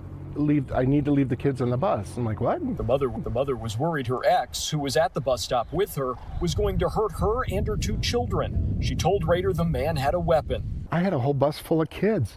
I had to make a decision just like that, and my decision was to get her out of there. Rader said he radioed to his employer, Dousman Transport Company, who called police. Officers met the bus at its final stop, where the woman told police she was carrying a gun in a locked case. The next week, the McGuanago Area School District issued a statement letting parents know about the gun and the parent who had, quote, a personal safety concern. The message wasn't in the full context. He didn't really tell anybody what happened and, how dire the situation could have become. In a letter on Friday, Dousman Transport Company gave more context, but says Rader violated policy by letting an unauthorized rider on board. Rader says the alternative was having two children and their mother put into a potentially dangerous situation. Dousman Transport says Rader is still employed, but won't let him drive school routes in McGuanago anymore. How did that make you feel? It makes me feel terrible. Would I do it again? I would do it again. Wow. Now, I'll say this, and the bus driver cannot drive in McGuanago anymore due to the situation. I think he fell for the damsel in distress. Something happened. A guy, she said, this is all her words. Now, we haven't heard anything from the dad. We're just hearing from the mom's side and what the driver reacted to, where the dad was at the bus stop waiting for the kids. She came out with a gun in a lockbox. if you thought somebody was going to do something to your kids, would you come with a locked gun in a lockbox? I don't know. Maybe, she was quick with opening it up and unlocking it and then putting the clip in and then, trying to handle him from that situation. But we don't know what happened with the guy. We don't know if he was waiting for his kids because he couldn't see the kids. We don't even know. But from the bus driver's standpoint, he felt that he had to do something because she said, hey, me and my kids could possibly be in danger. He let her on a bus. The police came at the end of the route, got her off the bus, and he explained what took place. Now he's violating policy because what if she would have gotten on the bus and then the guy who was a threat would have got on the bus and the kids would have got? It would have been something more savage going on. I don't know. That's a sticky situation, Andrew. What would you have done, Andrew? I like this bus driver. I think he had a good heart. I think he's trying to do the right thing. But you're right, man. Like, there's something missing in this story. It's the guy's side. That's what's missing. We don't know. I mean, what guy is going to stand outside the bus stop? Like I said, it could be. Things have happened. But I think that the police need to get involved. They need to ask the father what took place. A lot of times when people go through nasty divorces, fathers sometimes just be wanting to see their kids. Now, I'm not saying that this is the situation, but he's out there waiting at the bus stop for his kids to see his kids. I don't know. So I don't think that this bus driver should be suspended forever from driving bus in Mugwanago. I do think he's probably be suspended the rest of the school year. Yeah, I mean, he did what he thought he needed to do. They said he's still employed due to the circumstances, and he gets to keep his job, but he won't drive bus. Because what if that would have escalated into something else where children, innocent lives on the bus would have been put in jeopardy? And it could have easily turned into that. It could have easily turned into that, especially if it's domestic going on, things like that. But once we can, hopefully there's a third part to this story that adds the father's view of what took place. Plus, this is a family issue. This is something that seemingly is going on with the family, the mother, the father, and the children. Once he allowed them to get on the bus, he involved all of these other kids, including himself, in the situation. But once again, I would love to hear the whole story. I mean, I think it's still a couple parts of this story that's missing. Hopefully we can get that, and then we can come to a better understanding of what this was. But do you allow a parent to get on the bus with a pistol in a lockbox? Absolutely not. That's the policy says no, but he heard something that he felt that could have been domestic, and I don't blame him for allowing her to, at least in his mind with the information he got, he thought he was doing the right thing. Look, when we come back, we'll have more discussion. Truth Nation, stay locked in. Don't touch that dial. The Tory Lowe Show will be right back on 1017 The Truth, The Truth app, and 1017thetruth.com. Thank you, Milwaukee. Because of you, the second annual Truth Community Awards was an unforgettable celebration of the leaders, changemakers, and heroes who make our city shine. A special thank you to our incredible partners, Milwaukee College Prep, the Milwaukee Bucks Foundation, Gruber Law Offices, Steinhoffels, Cousins Subs, and 3rd Street Market Hall. And thank you to our presenting sponsor, Potawatomi Casino Hotel. Together, we're celebrating community, culture, and impact. We'll see you next year at the Truth Community Awards. Real talent is defined by what people can do, not where they learn to do it. So by stopping at the education section of a resume, you might throw away the perfect hire. You might miss someone who has valuable skills to offer to help your business thrive right now and in the future. Because the truth is this: Skills First Hiring helps you see talent others miss, like more than 70 million stars, skilled through alternative routes. When you let their story unfold, you gain a competitive advantage. Because hiring managers who start with skills are 60% more likely to find a successful hire. See the real person. Complete. See what others miss. Hire skills first. Learn why it's a competitive advantage at tearthepaperceiling.org. Brought to you by Opportunity at Work and the Ad Council. Day 1, diagnosis day. The hardest day. The day you hear, I'm sorry. This is a type of blood cancer. But day 1 is just one day. At the Leukemia and Lymphoma Society, we are here to help you move past day 1. On day 45, I discovered an online community who shared great tips for in-treatment care. I missed a lot of school during treatment, and LLS helped me keep up. We are here for you. We exist for everyone fighting leukemia, lymphoma, myeloma, and other types of blood cancer. On day 185, LLS helped me file my insurance claims properly.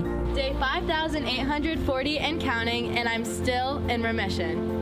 To learn more and get help on day 1, day 2, day 983, or any day, please visit LLS.org or call 1-800-955-4572. That's LLS.org, 1-800-955-4572.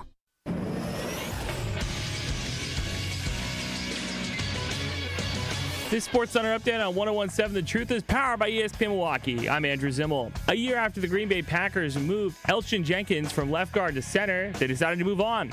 The Packers announced Monday they've decided to release Jenkins, a move that will net the Packers more than $19.5 million in additional cap space for the season. Jenkins, 30, had 1 year remaining on a 4-year, $68 million extension that at the time made him one of the highest paid guards in the NFL. He made the Pro Bowl as left guard twice. Ryan Rongs and the Milwaukee Bucks will take on Devin Booker and the Phoenix Suns, trying to bounce back from a loss on Sunday. Giannis Antetokounmpo is listed day-to-day after sitting out Sunday's game, a second game of a back-to-back. Tip-off tonight is at 7 p.m. The Big Ten tournament begins today with the first-round matchups. The Wisconsin Badgers, the 5 seed, are off till Thursday. They'll play the winner of USC and Washington. And the Big East tournament begins Wednesday as well, with Marquette and Xavier facing off at 5:30 p.m. This True Sports Update was brought to you by ESPN Milwaukee. I'm Andrew Zimmel.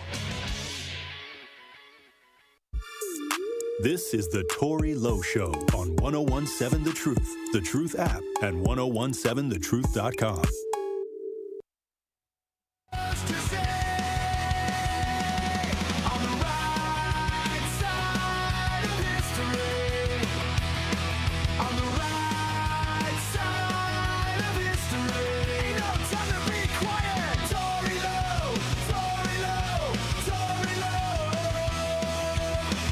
Lowe. 101.7 The Truth. Tory Lowe Show.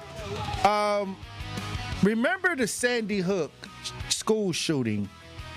This is something that is very disturbing.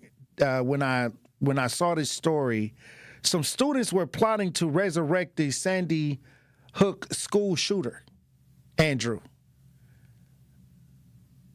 I was in high school when that happened, Tori, and it was a life-changing event for me. Well, this is coming out of Orlando. Girls accused of murder plot to resurrect Sandy Hook shooter. They got recordings on this, and this is after the arrest. They got the recordings of them discussing this. If you're watching this, we broadcast live. We got sick. This video is sick. Kind of remind me of what happened right here in Wisconsin with the two girls that stabbed the student, the Slender Man situation. If you're watching this, we broadcast live. We got video. Let's listen. It's gonna be over by tomorrow. Everyone who prayed for my downfall is getting their wash. I hugged my parents extra tight today. I feel kind of bad for what's coming. Messages investigators say Isabel Valdez sent her friend, Lois Lippert, as the two planned to murder their Lake Brantley High School classmate in January, not realizing another friend was about to turn them both in. Prosecutors now using these messages and other newly released details about the plot to convince the judge to keep the girls behind bars for a second time.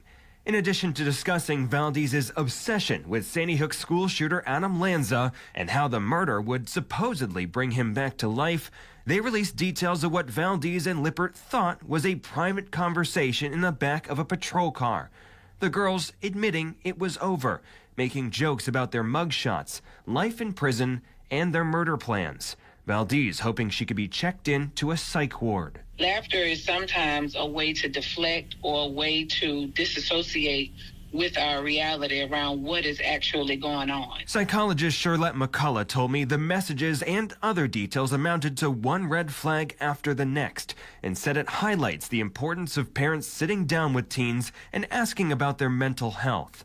We called or texted both of the girls' parents and their lawyers. They declined to comment or didn't respond. All right, so here we go with another Slender Man-like situation where these two girls, they get caught trying to resurrect this shooter, and they laughing and sniggling and giggling about this like it's a game. They may not understand how serious this is. And how have we gotten to the point in society where psychologically they can feel this way? Every other week when they talk about school shootings and things like that. So we never know what effect does it have on these young people. But as you can see, when they was in the police car, they was talking about the plot and everything, what they were trying to do. They're definitely going to send these two kids off to the mental health ward. But like I said, look what happened right here in the state of Wisconsin. Both of the Slender Man girls got let out, but one kind of went wild as soon as she got out. So, like I said, this is something that I'm happy that I was able to bring in front of Truth Nation, because this is a sick society now where we we talk about these school shootings, and yet we still don't have metal detectors in a lot of these schools that are negatively affected this way. I wonder why we still don't have a lot of these suburban schools, which has the highest potential of school shootings. I wonder why they don't even have metal detectors, but we have metal detectors right here in the public schools. Understand what I'm saying? Hey, if y'all want to join the conversation, 833-212-1017. Oh, here we go. We got Eddie on the lines. I know that ain't who I think it is. How you doing, Eddie? Good day, Torilo. How you doing? Hey, look, we got another situation where a couple girls out there in Orlando, they kind of tried to resurrect the Sandy Hook situation, and they thought it was funny. Tori, as I was telling Andrew on the phone, I was at Sandy Hook within a day, maybe 2 days after that happened. And I saw the devastation that the people had in town, and even spoke to the very first responder, the very first officer who responded and walked through that elementary school, walked through a classroom with 25 dead kids, 23 dead kids, 28 dead kids, whatever. He told me how devastated he was. I mean, he sat there in a squad car and told me the whole story about how the town fathers kind of had a meeting with everybody to preach a certain line, to create a certain narrative that everything in the town is great, we're getting back to normal, and we're Sandy Hook or Newton strong. I think the township was called Newtown Township or Newton Township, Newtown. And he said it's just an absolute, and he said it's an absolute lie. He said people are devastated. We're getting calls at 3 a.m, and one of the mothers a couple mornings ago was running naked through the village because she was so devastated. She was screaming for her son. I want my son back. And so the neighbors, everybody came outside and wrapped her in towels. And he said, we're devastated. One kid didn't die. He didn't get hit by a bus, or a kid didn't die of leukemia. These people got massacred. And so what's going on here with all this technology that's going on, and I'm as guilty as everybody else, we're exposed to so much mayhem. We're becoming desensitized. You put it together with these girls from Orlando, they're so young, the moral cadence that we were expected as young men in the 80s and 90s to live up to doesn't exist anymore. Morality has become relative. So if they can talk about murdering people in the back of the squad car and yuck it up, it's almost that's kind of standard today. You know, nobody was doing that. Nobody was doing that years ago. People had a sense of empathy. They had guilt for their bad behavior. But because of all this technology, every time I get on, if I get on a podcast or a YouTube or some kind of social media, I could literally take a ticker in my hand and count 100 violent actions that I saw in the last 60 minutes. Oh, wow. All of us know it. I mean, I get on now and they show the bombings in Israel, the bombings in Iran. Before that, it was the bombings in the Ukraine and Russia. It's all pure. We're becoming desensitized as a people, right? So you're saying and that it's the wearing way us that down. social media is running now, we're so used to people losing their lives that we're becoming numb. We're not shocked at all. We're just not shocked. Even when you get on some of the Milwaukee sites and it'll be like 2 shot, 1 injured on the north side. I think that was just yesterday morning. Or maybe it was this morning. I can't. But we see so much of it, and we just dismiss it. It used to be a big deal if somebody got shot in your neighborhood. It was something people talked about for, 6 months, 8 months, a year. And now people just get shot, and people just move on. Even on the east side, and you always thought growing up the east side was a safe haven and wouldn't see the kind of violence you do on the east side that you would do in 53206, okay? But now people are getting shot on the east side. And when you talk to a neighbor, you go to a restaurant and say, hey, you hear about that shooting? They go, yeah. They go, oh, my God, I can't believe it. That was 2 blocks from my sister's house. Nobody's surprised and shocked by anything anymore, but because we're desensitized. It's like we're supposed to be emotionally, mentally, physically, spiritually, socially bound to our community. And through social media and all this technology, it's just taken the humanity out of us. Tori, on that note, I'm going to go. I'm going to finish painting here. I'm on a house over on Lake Drive. I got to get this done. All right. Heed my words, Tori. Heed my words. Here we go. All right. Well, look, like I said, I mean, I do understand that when you look at social media, it's so much drama. And then people are, on top of the killings, on top of the bombings that we see, on top of the political rhetoric, we got people, individuals, like, they're not famous or anything, but they're airing out their grievances on social media. Everybody's running to social media to vent their frustrations, no matter who it is. Look, we had a situation at Jesse Jackson's funeral where the son requested no political rhetoric, and it turned into what he asked him not to do. And he was, a lot of people came after Jesse Jackson's son because who are you to tell them not what to say? I mean, that's crazy. Like, I don't know. I don't know what's going on nowadays. I think that now, this is why I say it's time to repair the village, because ain't no rules to the game anymore. It's no foundational ideas for people to plant their feet on, and everybody's just winging it. Everybody's just winging it. They get an issue, they run to social media, they throw it all out there, family business, everything all out on social media, and they keep it moving. It's just, times have changed. Times have changed. But I want to get to this next story. Milwaukee man attempts to flee Glendale police with officer inside the vehicle. The officer was inside the vehicle. He's trying to flee. We got video on this. If you're watching this, we broadcast live. Make sure you hit that like and subscribe button. Let's listen. Little complaint. The responding officers also noticed the smell of marijuana coming from inside of the car. How much did you smoke? Then like a little roach. I smoked not a lot. 2 of the people stepped out of the car, leaving 20-year-old Kimon Futrell Hill in the passenger seat. Get out of the car! Out of the car! The officers noticed Futrell Hill suddenly moving to the driver's side and attempting to drive away. No! Out of the car! That's when one of them jumped inside as the vehicle sped off. Stop the car! Oh, wow. Stop the car! No, I can't. Stop the car, dude! The officer is seen punching Futrell Hill to get him to stop. The car only made it about 500 feet before running into the curb. Then Futrell Hill fled on foot. Eastbound. North through the apartments. Eventually, he was spotted. Through the big field. You gotta stop, dude!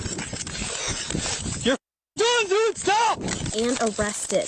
Hands behind your back. Both of them. During the vehicle search, police found marijuana, prescription drugs, and a gun. Stand up. Futrell Hill was charged with recklessly endangering safety, illegal possession of a firearm, and fleeing or eluding an officer. He pled guilty in June of 2025 and was sentenced to 3 years probation in lieu of an 8-year prison term. Wow. Wow. That video is crazy. He pulled off with the officer in the back seat, got beat up, jumped out, ran in the bushes, eventually got caught. But that's wild video footage right there. I didn't think I was going to see that much. I didn't expect all of that footage to be on there. That's a crazy story. But hey, look, when you get out here and you do things that you ain't supposed to be doing, a lot of people think they're gonna make it home. But trust me, like when he tried to drive off, he had all them drugs on him. He had a gun on him. I mean, I don't know if they said it was legal possession, but they said they found a gun. Sometimes when they said they found a gun, they just use it for theatrics. But they didn't say if it was an illegal gun or if he was a felon or not. But at the end of the day, that was a lot going on right there. And thank God that really nobody got hurt, because the officer could have got hurt and he could have got shot. He's lucky to be alive. Hey, look, when we come back, we'll have more conversation. Truth Nation, stay locked in.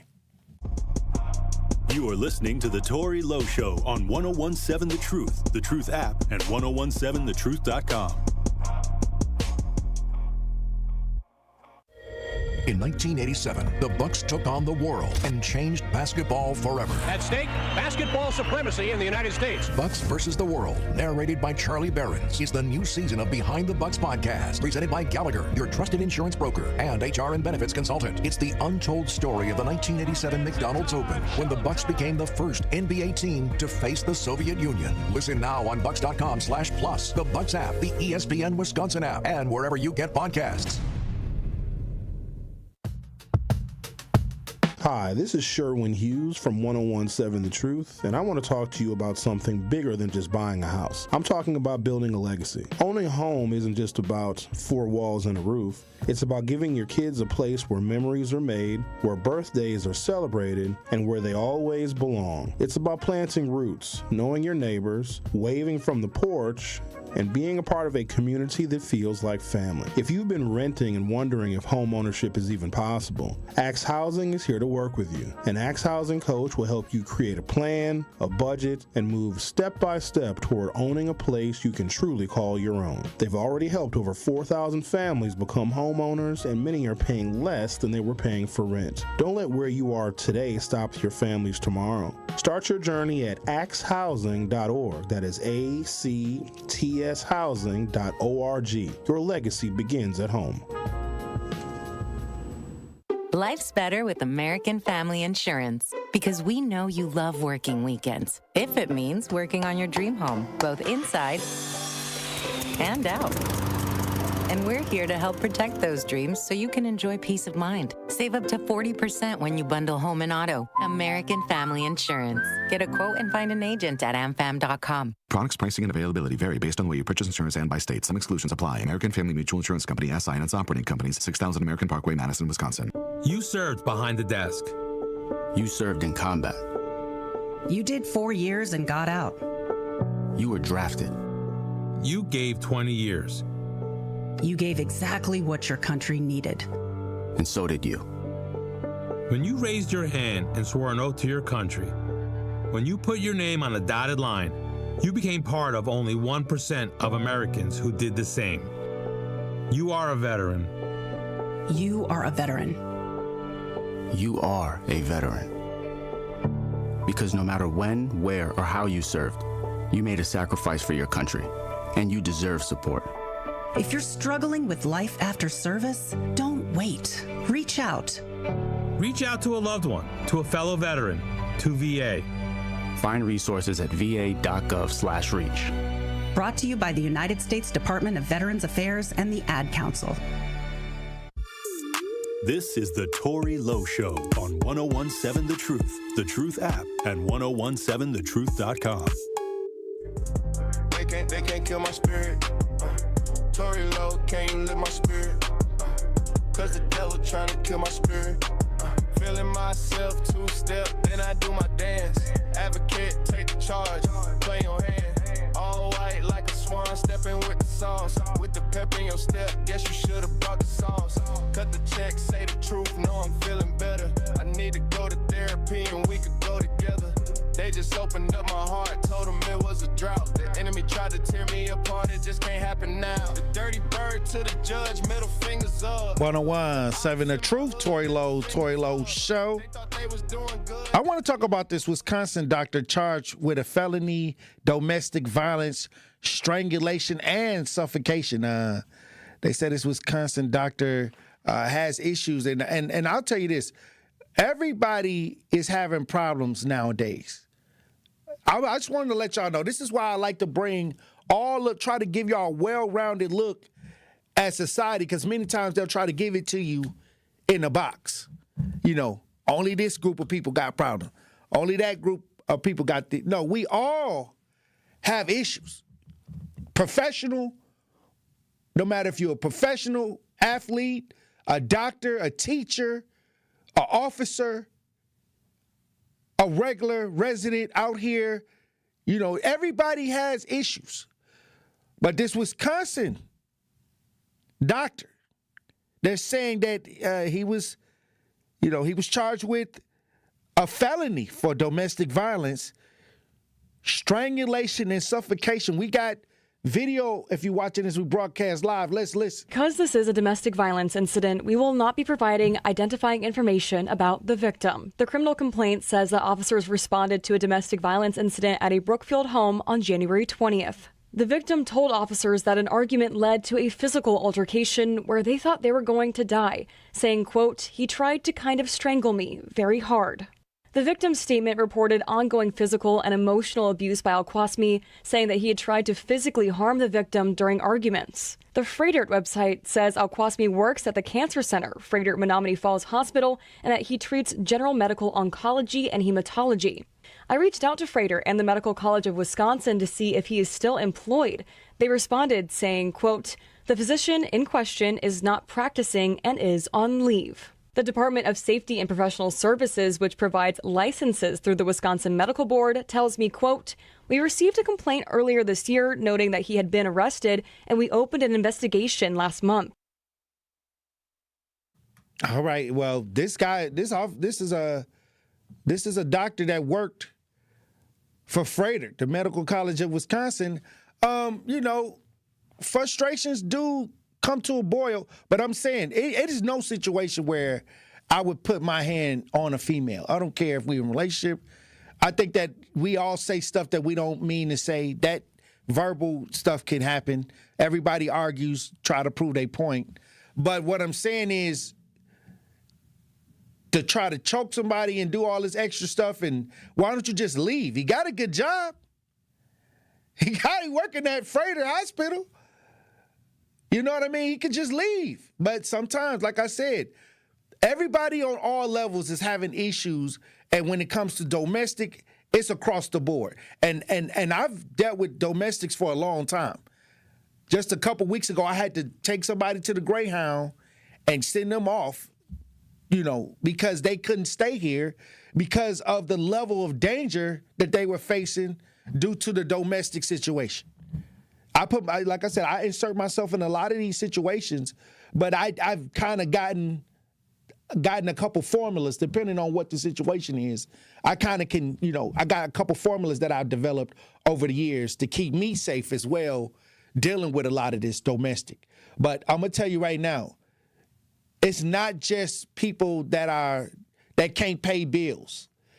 This doctor, you can't tell me he can't pay no bills. He's working, you know, he has a good job, and he still find himself in a situation where he's dealing with the fact that he's being charged with felony domestic abuse. So don't say, okay, only this type of person is somebody that can beat somebody. I mean, I'm talking about lawyers, doctors, firefighters, bums, homeless. Everybody can have a domestic situation. But this is why I always say calmer heads always should prevail, Andrew. calmer heads. It's no way I'm going to stop talking about using your ability to ration and common sense. Because it's no situation unless it's life-threatening that you should be able to put your hand on. Like, I tell my son, no matter what you're going through in life, do not put your hands on someone unless it's a life and death situation. If it's not a life and death situation, you can always come where I live. You can come to me. You'll never have me against you if you do that. Which is great parenting. Right. That's what I'm saying. Maybe some people don't have that to where that's all y'all got. But even if so, facing charges and throwing away your career, throwing away what your plans are in life over a domestic argument or domestic violence, you could tear your whole life up over that stuff. You may not even, I told my son, I said, the quickest way for a good person that, they don't drink, they social, but they don't drink a lot, they don't get out here and get in trouble, they got nice jobs. The quickest way for you to go downhill is a domestic situation. I'm talking about overnight. Boom. Everything gone. You might as well have, been out here acting crazy if you're going to do that. Because the penalties for that is harsh as selling weed. I'm trying to tell you. And then to get the no contact on there, you get DV on your records, you get all these things on your record. I mean, you just messed up everything you was working for because you couldn't walk away. Because you couldn't let it go. Because you had to prove your ego. Let me stop. Like you gotta call timeout. Sometimes you gotta kind of call timeout when the game getting close. You gotta call timeout. Wait a minute, hold on. I'm finna lose everything I got due to arguing in my house with somebody that I was just kissing on, with somebody that I was just holding hands with somebody I got a kid with somebody we may been around each other, we don't agree. Maybe y'all need to go y'all separate ways, but it's no reason, male or female, to be putting your hands on anybody. You got to call a timeout. Sometimes you got you got to reevaluate. But it's interesting because, we think about what we talked about yesterday in the Deer District, that shooting. That was all ego and machismo and, all that as well, Tori. Mm-hmm. Look, I'm going to tell you this. Your ego will get you 25 years to life. Your ego. Walk away. Live to continue to follow your dreams, your goals, and your freedom. It's not worth it. You don't even have to be a criminal.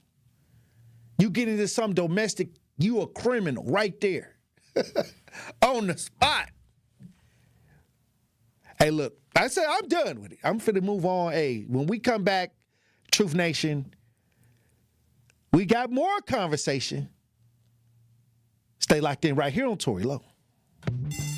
Forward Together for Kids is going live on The Truth with Sherwin Hughes. Join City Forward Collective's Coleston Morgan Jr. along with special guest Dr. Howard Fuller, former Milwaukee Public Schools superintendent and fierce advocate for education, for a thoughtful discussion on Milwaukee's North Side education crisis. Tune in Thursday, March 12th at 11 a.m. on The Truth with Sherwin Hughes and join the conversation.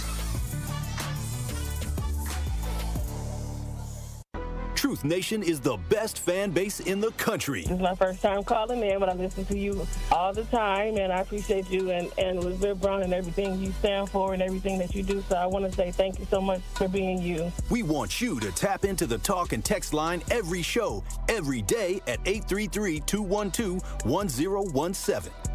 Hey, man, this station is on fire the last couple days. Milwaukee Black Talk, 1017 The Truth.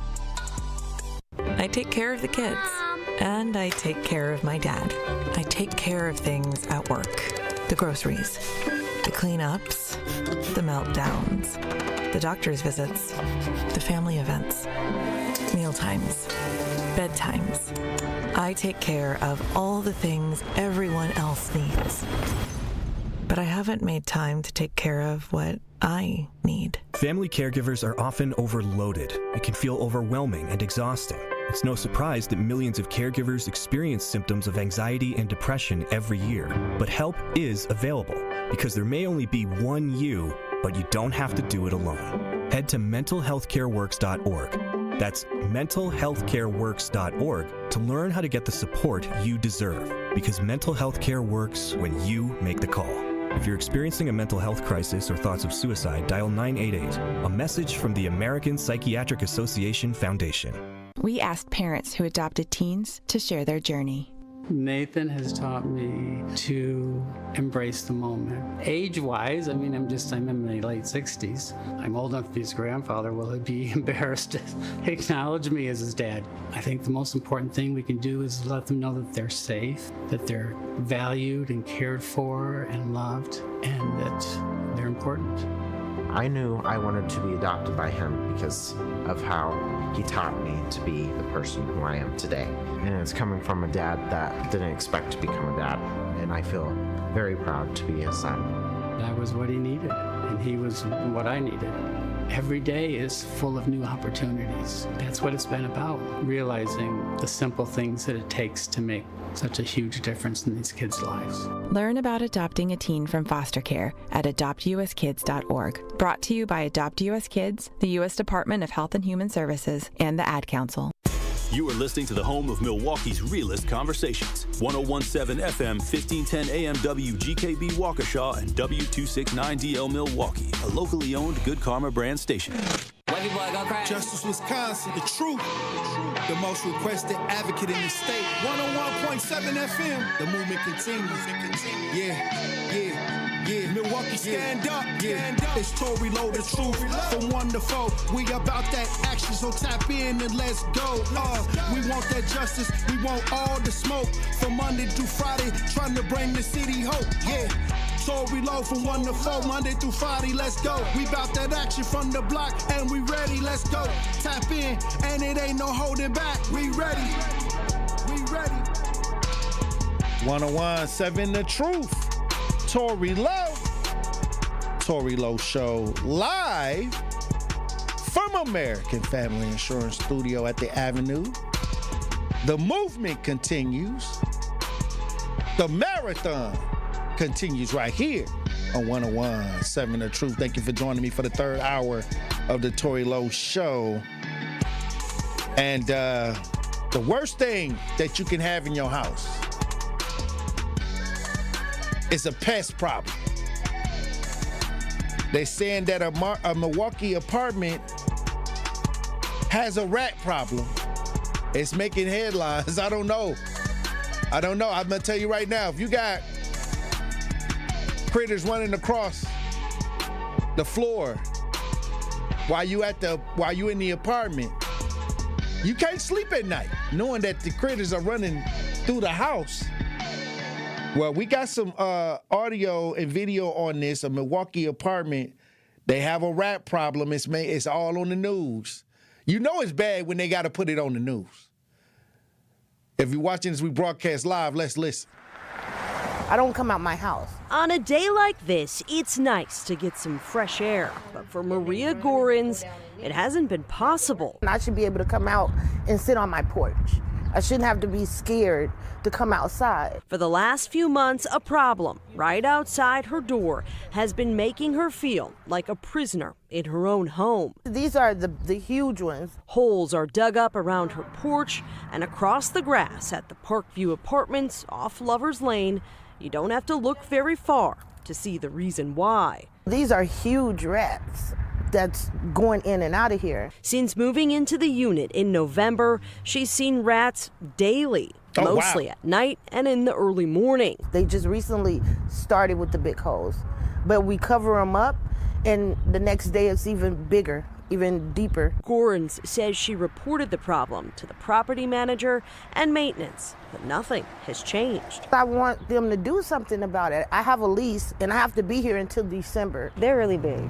Like, not like a mouse or anything like that. Other neighbors have seen them too, running from the bushes to a hole near the parking lot. We've seen them run from this way, like really fast, to just run over there. Gorin says she's disgusted and wants this rat problem exterminated for good. That's crazy. I don't feel anyone should have to live like that. Wow. If I hadn't, looked at it, looked like a squirrel. Them some big old, what is going on? Look, it's bad when they had to run to the news. See, that means that they already talked to the property manager, they didn't talk to the landlord, and the people, ignored them. And black people are on the news screaming for just basic needs like heat in the house. When it's cold out, they want the heat to work. Rats running around. And then people out here talking about other things. That's why I say mind your own black business in 2026. It's time to repair the village. Everybody asking for, ICE not to come here. They protesting. And black people on the news for, I need heat in my house. I got rats running around, around the yard, digging holes in the grass, and other things that's basic needs. The elders, they wanted the elder center open for them. Like, we on TV for just things that you would think would be common sense. And then you got other, they want us to come out and fight. Everybody got all these fights they want us to fight, but then if you look around and come back to the crib, you got people on the news for just simple housing issues. Black people. For the last couple years. That's why I say it's time to repair the village. It's done gotten out of hand. It done got out of hand. Now they got to run to the news to get somebody to do something. Understand what I'm saying, Truth Nation. We got Brother Love on the lines. Brother Love want to join the conversation. You want to join the conversation, 833-212-1017. How you doing, Brother Love? Hey, Tori. How you doing? Blessings, brother. What's on your mind? Yeah. Tori, I want to about that domestic with the doctor, with the Wisconsin. We talked about the doctor from Freighter that got caught up with a Tori, domestic situation. Tori, I can't do nothing but agree with you on that situation. I want to every fiber of my being want to disagree with you, brother. But based upon the evidence and what you're saying, I can't. You absolutely right. Well, the thing is, if it's not life or death situation, you got to walk away from it. Your ego will get you put in prison. And it don't only take an instant when it comes to domestic. And your whole life is going to be, in courts. You're going to be facing charges right from your house. But I wouldn't want to seem like I'm taking sides. How do I be like if my son and daughter got into it, they going through it. It is like, I don't want to just automatically take his side. He could be wrong. Well, I'll say this. I told my son, I don't care what's going on because people have different, every situation is different. But I said, if it ever get to the point where you have to put your hand, to lift your hand, you get your butt up out of there. That's right. Because I want to see my son free. That's right. And I agree with you, Toby. And I tell y'all better leave my black women alone. White women, Mexican, y'all better leave them alone and stop putting y'all hands on women. Right. And if you got a problem with a black woman, give Tory a little call. Hey, I'm gonna tell you to lead the situation. And if you need to move out, I'm gonna try to do my best to get you up out of there. Just like I said, when women call me and they in the domestic situations, sometimes I have to move them out the city because the resources or the police protections they don't care about if you got restrictions on them. They out to, sometimes they get in these relationships where the restraining order means nothing to a person that's trying to do some harm. Right. So that's why the Bible says the woman is the weaker vessel, and we should pray for her and, love her like Christ loved the church, right? Hey, like I said, you should always have respect for your woman, and she should also have respect for you. You both. That's right. Respect is a door that swings both ways. That's right. All right, brother, you on point. God bless you and have a great one. All right, brother love. I thank you for tapping in. I thank you for tapping in. Josh in the chat says, we don't believe you, brother love. Wow. That's the problem. Men quick to come out here on the public and be the victim, but when the evidence comes out, they be the monster behind closed doors, shaking my head. All I'm saying is, when it comes to respect, you got to respect each other. And if the respect is no longer there, you got to move around. That's it. Because I'm going to tell you right now, I know so many people that call me after they put hands on somebody, male or female, and when the police come and they get one, start having to deal with domestic, sometimes it's men, and then oftentimes women hating on men. But I'm going to tell you this, when that get on your record, and if you want to be a daycare person, if you want to be somebody that's dealing with kids, or, they look at all of that. You get this, a lot of restrictions that come behind that. So you better make sure when you getting into a situation that you evaluate your long-term goals as well. And if Big Bubba sitting next to Big Bubba or sitting next to Big Katie ain't your goals, leave. It sounds simple, but trust me, you're going to wish you had of when you standing in front of that judge.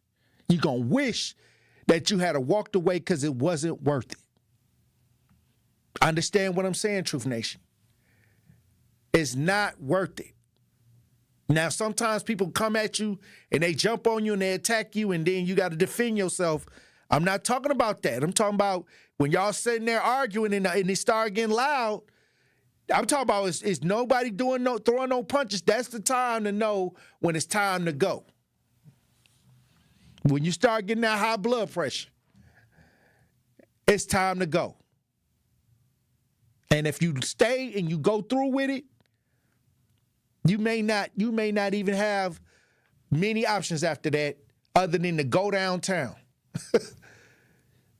They looking for you. Okay? And that's real. I've had to escort people to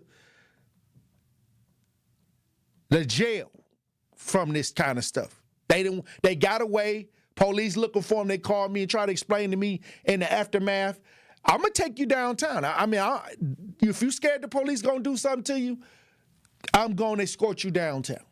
A lot of people call me for what I call escorts downtown to lock themselves up because they got to turn themselves in. A lot of people call me just to help them walk in there because they think they're going to get hit with the billy club. Yeah, they think they're going to get beat up by the police. They got a fear because they got away. They got a warrant out now and people looking for them. Tori, I need you to walk me downtown. And then you know what? I said, okay, I'm finna come get you. Or meet me right here, and I'm gonna walk you in so you don't get beat up or nothing like that or abused if you're afraid of getting abused. I've done that many times.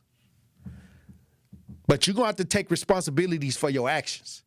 And some things I can't help you with. Once you make a decision, I can't help you with it. I tell them right on, I can't help you with that.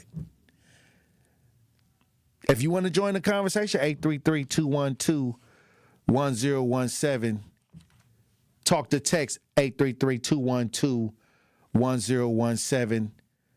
Hey, look, when we come back, Truth Nation, there's a couple things that we got to catch up. Remember that story where the guy on the dating app predator, was trying to delay the trial?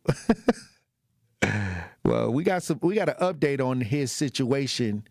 I told y'all about them dating apps. Them people crazy on them dating apps, but we got an update.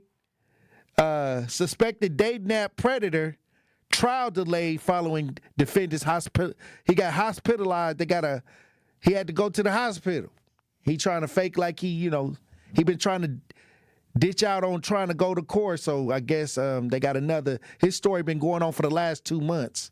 We're going to talk about it when we get back. Truth Nation, stay locked in. You are listening to The Tory Lowe Show on 1017 The Truth app, and 1017thetruth.com. I travel all around the world, Dr. Ken, and when I tell you, based on my experiences, this is like the number one country that cares. Like, everything is about money. Yep. Everything. This is The Truth Unfiltered with Denise Thomas and Dr. Ken Harris. I've told people in the past, you have to be careful of what you complain about and what you use as a tool, because other people will take it and use it in the wrong way. Sundays starting at 7 on 620 WTMJ and Mondays at 6 on 1017 The Truth. As the White House threatens to take over state elections, restrict abortion nationwide, and take away our health care, the Wisconsin Supreme Court is the last line of defense for our rights. That's why the Supreme Court election on April 7th is so critical. The ACLU does not endorse or oppose candidates, but wants you to make an informed decision. When it comes to abortion rights, Maria Lazar supported overturning Roe v. Wade and is endorsed by groups that want to ban abortion. Chris Taylor voted against abortion bans and defended abortion rights while working with Planned Parenthood. And on the issue of voting rights in Wisconsin, Maria Lazar defended efforts to rig elections for one political party through extreme gerrymandering of congressional and legislative districts. Chris Taylor opposes rigging the system with extreme partisan gerrymandering. On April 7th, stand up for our rights. Paid for by American Civil Liberties Union, Incorporated. Hey, Truth Nation, it's your girl DT. You want to mark your calendar. Saturday, March 28th, 10 a.m. to 2 p.m. The Cream City and Milwaukee chapters of the Links Incorporated present the Black Family Wellness Expo at Evolve Church. Free health screenings, mental health resources, nutrition and wellness education, family-friendly activities, trusted community providers, no cost, walk-ins are welcome. Let's strengthen and sustain healthy Black families together. March 28th, Evolve Church. Be there. Life's better with Drive My Way from American Family Insurance, because we know it's more than just a car. It's your escape pod, your adventure mobile, your memory maker. And we help protect the dreams that drive you. Personalize what you pay for auto insurance and you could save between 10 and 35%. American Family Insurance. Get a quote and find an agent at amfam.com. Products, pricing, and availability vary based on the way you purchase insurance and by state. Unsafe driving behaviors may increase your rate. American Family Mutual Insurance Company, SI, and its operating companies, 6000 American Parkway, Madison, Wisconsin. How much does it cost to talk to Gruber's offices after a serious accident? It's free. Yes, free, as in it won't cost you anything to speak with us. There's never a fee until we win your case. Gruber Law Offices. One call, that's all. Prizes, exclusive experiences, even cash money. You want it? We've got it. Find a list of all contests and official rules by visiting truthcontests.com. That's truthcontests.com. This is The Tory Lowe Show on 1017 The Truth app, and 1017thetruth.com.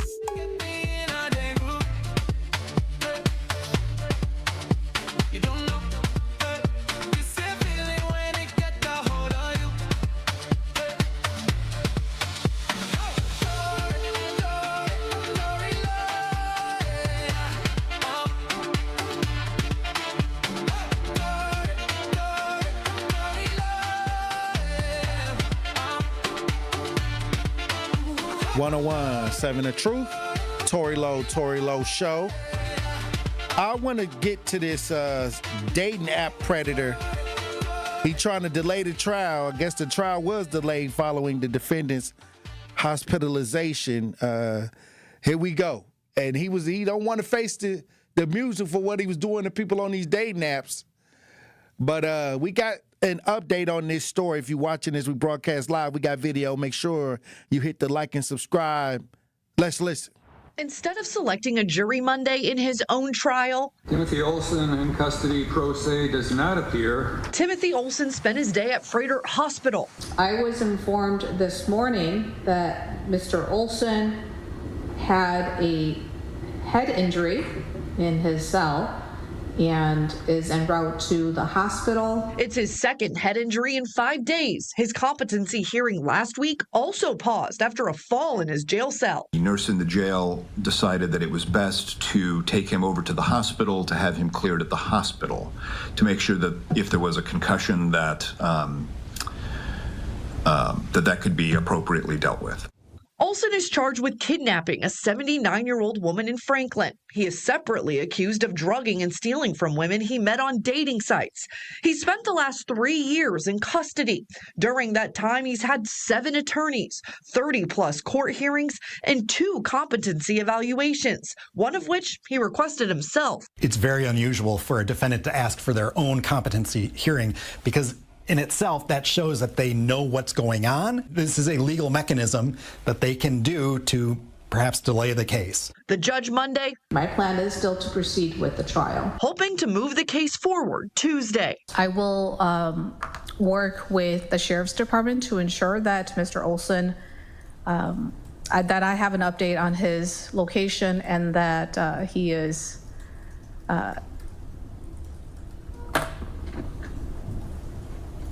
kept safe.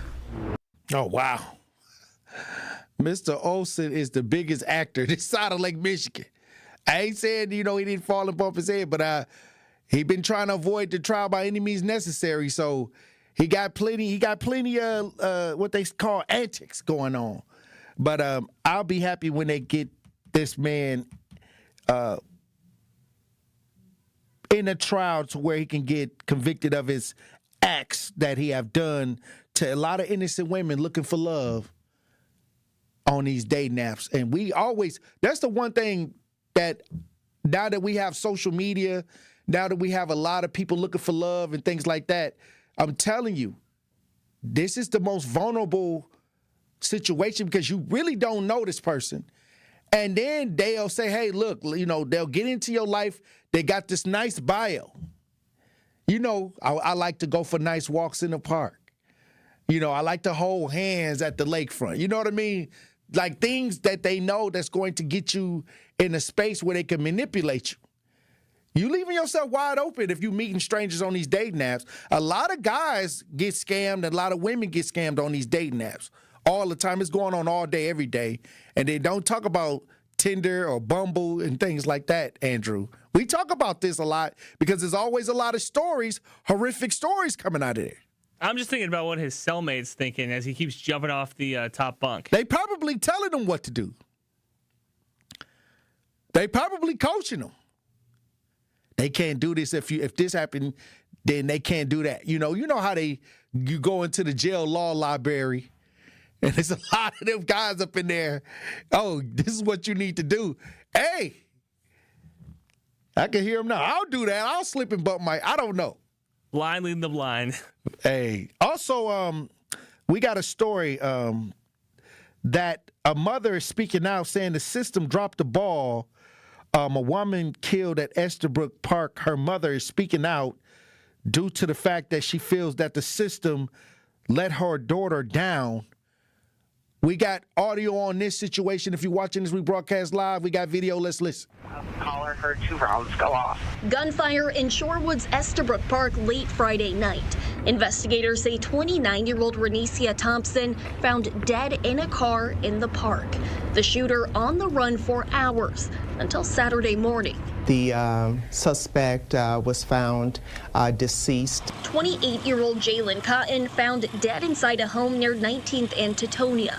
The medical examiner's office saying his suicide is related to Thompson's death. We did test the weapon and found that it matched the casings involved in the shooting. The Milwaukee County Sheriff says the man and woman had a relationship. It was a tragic incident. It was a domestic violence case. 12 News digging into Cotton's criminal history. Last year, he was charged in the abuse of a woman with Thompson's initials 2 different times. In September, Cotton was accused of beating her so badly he broke the bone near her eye and her nose. The criminal complaint says he also knocked out 2 of her teeth. We encourage anyone that's facing a similar incident to, call and get help. We have different resources, whether it's Sojourner or other agencies out there. They are willing to help. Thompson's mother tells 12 News her daughter was loving, caring, and full of life. Adding in a statement, she was grounded in church and loved God. She was loved by family, friends, and the community. Her smile would just light up the room and melt your heart. And now my child that I love is gone because the state and the system dropped the ball. This is a sad story. And so many families talk about this after they lose a loved one this way, that their loved one was trying to get help from the system, to get protection from the system that never came. And then it's funny when they start making these news articles, guess who they have commenting on the situation after the mother said the system failed the family, but guess who's in the interview? The system. Who's go to the system and the system is talking while the family says when she was alive, she was trying to go through the system. Ain't that a contradiction? I mean, y'all get mad at contradictions, but life ain't nothing but a big contradiction.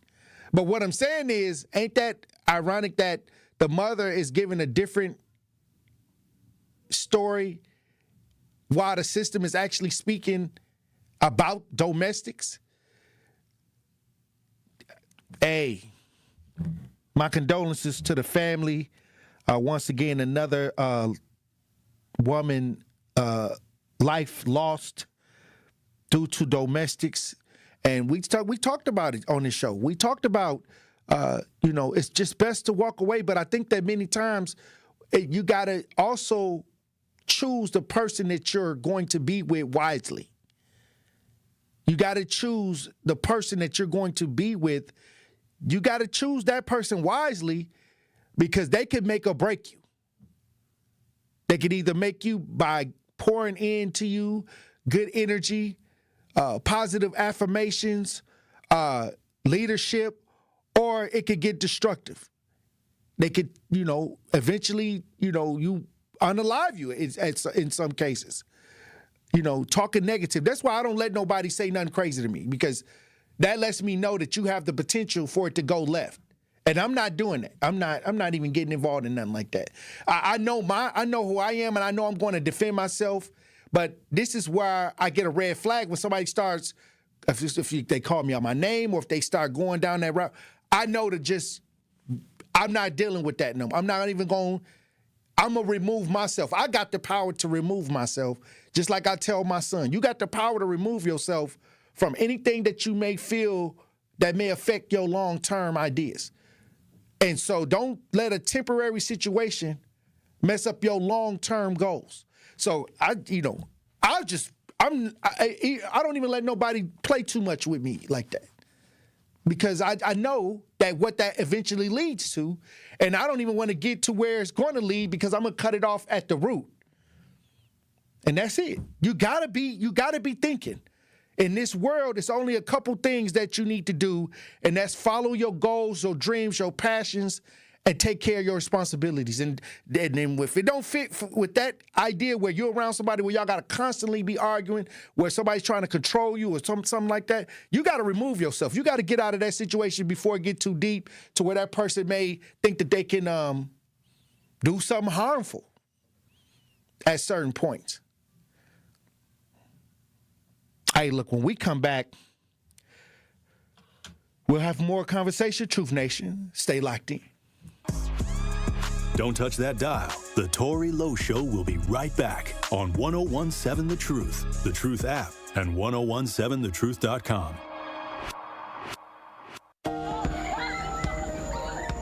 Do you hear that? And that? And that? Those are the sounds of a healthy and vibrant community.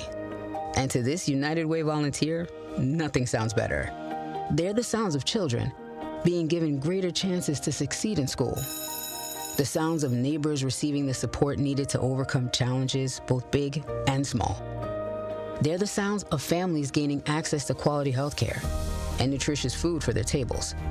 And they're the sounds of members of our community who've benefited from United Way's financial education programs.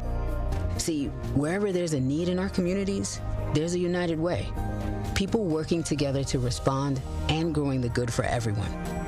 United is the way. So join us by getting involved or giving back. Learn more at unitedway.org.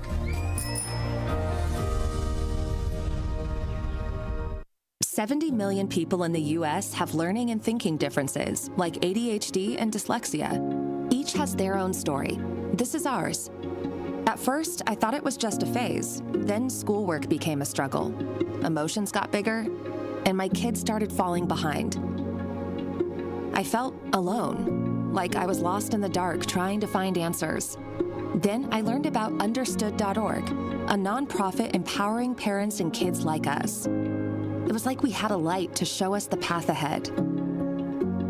Whenever new challenges came up, their guidance helped us figure out our next step. We still have tough days, but now we have direction. And I have the tools and resources I need to help my child thrive. No matter where you are on the path, Understood can help you keep moving forward. Visit understood.org/yourpath today. Many of our most important memories are made at school. But for children like Victoria, the classroom can be a place of fear and isolation. She wore a bandage over her cleft every day, too shy to speak, too afraid to smile. Everything changed after one life-transforming surgery made possible by Smile Train. Today, Victoria's smile lights up her classroom, a symbol of confidence, connection, and new beginnings. Due to stigma, children with untreated clefts often miss out on school entirely. But thanks to Smile Train, students like Victoria are stepping into the classroom, raising their hands, and finding their voice. Smile Train partners with local experts to support with free cleft surgeries and other comprehensive care, empowering children to thrive in school and in life. Let's help every child walk into the classroom with confidence. Visit smiletrain.org/learn. This is the Bloomberg Black Business Beat. Cities across the country are struggling to provide affordable housing, but New Rochelle, a city just a train ride away from Manhattan, is working on a new approach that's bolstering affordable places to live. Led by Mayor Yadira Ramos-Herbert, the New Rochelle model is responsible for adding over 4,500 new housing units, with an additional 6,500 units on the way. Mayor Ramos-Herbert spoke to Bloomberg about how the city is using public-private partnerships and more to make it all happen. We worked with the community here. What do you want to see in New Rochelle? And through our public-private partnership, we've enhanced plazas, we've brought murals, we've increased EV charging stations, we've bought a black box theater right to our main street, we're opening parklets, and so really working together, providing assurances to developers, everybody essentially wins, never mind that rents are actually holding steady and actually decrease the median rent. Mayor Ramos-Herbert is the first woman and first person of color to become mayor of New Rochelle. I'm Bloomberg's Justin Milliner on the Black Business Beat.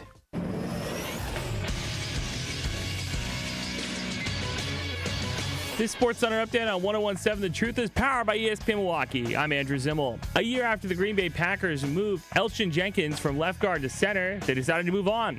The Packers announced Monday they've decided to release Jenkins, a move that will net the Packers more than $19.5 million in additional cap space for the season. Jenkins, 30, had 1 year remaining on a 4-year, $68 million extension that at the time made one of the highest paid guards in the NFL. He made the Pro Bowl as left guard twice. Ryan Rongs and the Milwaukee Bucks will take on Devin Booker and the Phoenix Suns, trying to bounce back from a loss on Sunday. Giannis Antetokounmpo is listed day-to-day after sitting out Sunday's game, a second game of a back-to-back. Tip-off tonight is at 7 p.m. The Big Ten tournament begins today with the first-round matchups. The Wisconsin Badgers, the 5 seed, are off till Thursday. They'll play the winner of USC and Washington. And the Big East tournament begins Wednesday as well, with Marquette and Xavier facing off at 5:30 p.m. This True Sports Update was brought to you by ESPN Milwaukee. I'm Andrew Zimmel. This is the Tori Lowe Show on 1017 The Truth app, and 1017thetruth.com.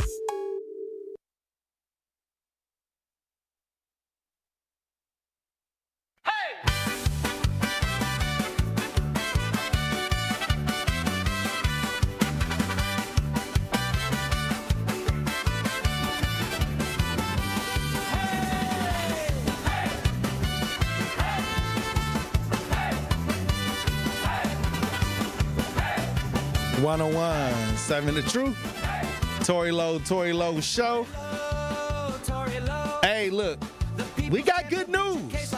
This is good news for filmmakers and people that want to do television right here in the state of Wisconsin. This is great news. A tax credit aimed at bringing movies and TV projects to the state has been passed. Hey, look, this is good news, but those that are making movies right here in the state of Wisconsin, you got some credits. You may got some credits coming your way. If you're watching this, we broadcast live. Let's listen. Entertain people. Hollywood likes a Wisconsin story, like last year's Song Song Blue, but it wasn't filmed here. What are you doing? Neither was this blockbuster. You know, Bridesmaids, that was set in Milwaukee. We only saw a few establishing shots of like the lakefront or an apartment building, and it wasn't shot here. Why not? I asked Suzanne Gerva, a filmmaker who once worked on hit movies at DreamWorks. If a state does not have film tax incentives, they're not coming here to shoot. Paulina Lule Bugumbe Mukuwahara acted in shows like General Hospital and also is producing films. I was very adamant about not only it being set in Milwaukee, but filmed in Milwaukee. And it sort of became a non-starter with financiers because there were no tax incentives. That's all changing with the state of Wisconsin's most recent 2-year budget. It allows up to $5 million a year in film tax credits. Those chosen will get a certain percent back with a max credit of $1 million. Keeping talented people here in Wisconsin is really, really important. The state's now accepting applications for film tax credits, which make it possible for big productions, studio productions, and any type of production to come here, to be able to hire our crew, stay in our hotels, order food, all the things you need to do a production. The state budget also sets up a Wisconsin film office inside the Department of Tourism. As it launches, Governor Tony Evers gets a behind-the-scenes tour with Milwaukee filmmakers at No Studios. All right, look, here we go. This is what a lot of people been pushing for, and I'm going to take advantage of it because I got a few film credits to my name as a producer of films. I mean, I don't talk about it that much, but like I said, a lot of times when it comes to making films right here in the state of Wisconsin, a lot of people turned away because they couldn't get these tax credits that we need. But this is a good start. This is a good start. And I think after this round, they may increase the budget. You know what I mean? I'll say this. I got a couple films that I'm, going to develop here in a second, and I get to stay right here in Wisconsin. Actually, my first movie, 53206, was shot right here in Milwaukee. So, and it was on Netflix. It made its way around the streaming services and things like that. But now we're going to come back, and I'm not going to let the cat out the bag until it's time. But it's a lot going on, and I'm happy about this. I was excited that this tax credit for film, television is here in the state of Wisconsin. It's long overdue. But it was something I teased earlier in the show that we never made our way around to. I want to go over to St. Louis, where a former Missouri House Speaker was sentenced to prison for COVID relief fraud. A lot of people, they couldn't help themselves during that COVID time. What they say, the PPP loans, all the COVID fraud that went on. I guess this former Missouri House Speaker said, I got to get my hands in the pot. If you watch it as we broadcast live, We got video on this. Let's listen. John Deal heading home before he has to spend 2 years behind bars for federal wire fraud. In a statement before the court, he says he's ashamed and embarrassed for stealing taxpayer money from struggling businesses. Only 5 News side was there to capture the former Missouri House Speaker, John Deal, walking out of federal court, facing 21 months in prison. Surrounded by family support, the 60-year-old admitting he stole almost $400,000 in COVID relief funds. Prosecutors say Deal used taxpayer money as a personal piggy bank, paying for luxury cars, tuition, country club dues, credit cards, mortgage payments, retirement, and legal fees stemming from his 2015 sexting scandal. In an apology before the court, Deal says he has given up his law license and betrayed public trust and is ready to face the consequences. How do you feel about it? We're glad the court took into consideration all the arguments and mitigation. We're also glad the court sentenced John at the low end of the guidelines. Thank you. And he simply had the ability, based upon his substantial net worth, to write a check. And we argued that that was not extraordinary restitution such that the court should come down with a minimum sentence. It seemed like when people get in office, they find ways to scam. Like it seemed like, okay, when they get in a position of power, it's like something in the paperwork, they say, I could steal money from this. Like, it's so much fraud going on and misuse of funds going on. And they run on these campaigns and they say, I'm going to be honest with the people and things like that. And then as soon as they get in there, it's like they find these little loopholes, or they can find ways where they can kind of cipher the money to their advantage. And I don't know why they do this. I mean, you're going to get found out. They always get found out. And they always get, in these cases where, they get a lawyer and they try to fight. You knew when to start doing certain things that you was doing illegal things with the taxpayers' money. You can't tell me I'm going to do it. I can get away with it. Maybe nobody's watching. But as soon as somebody comes and starts putting a spotlight on that area, all of a sudden, I didn't know what was going on. It's the same story everywhere.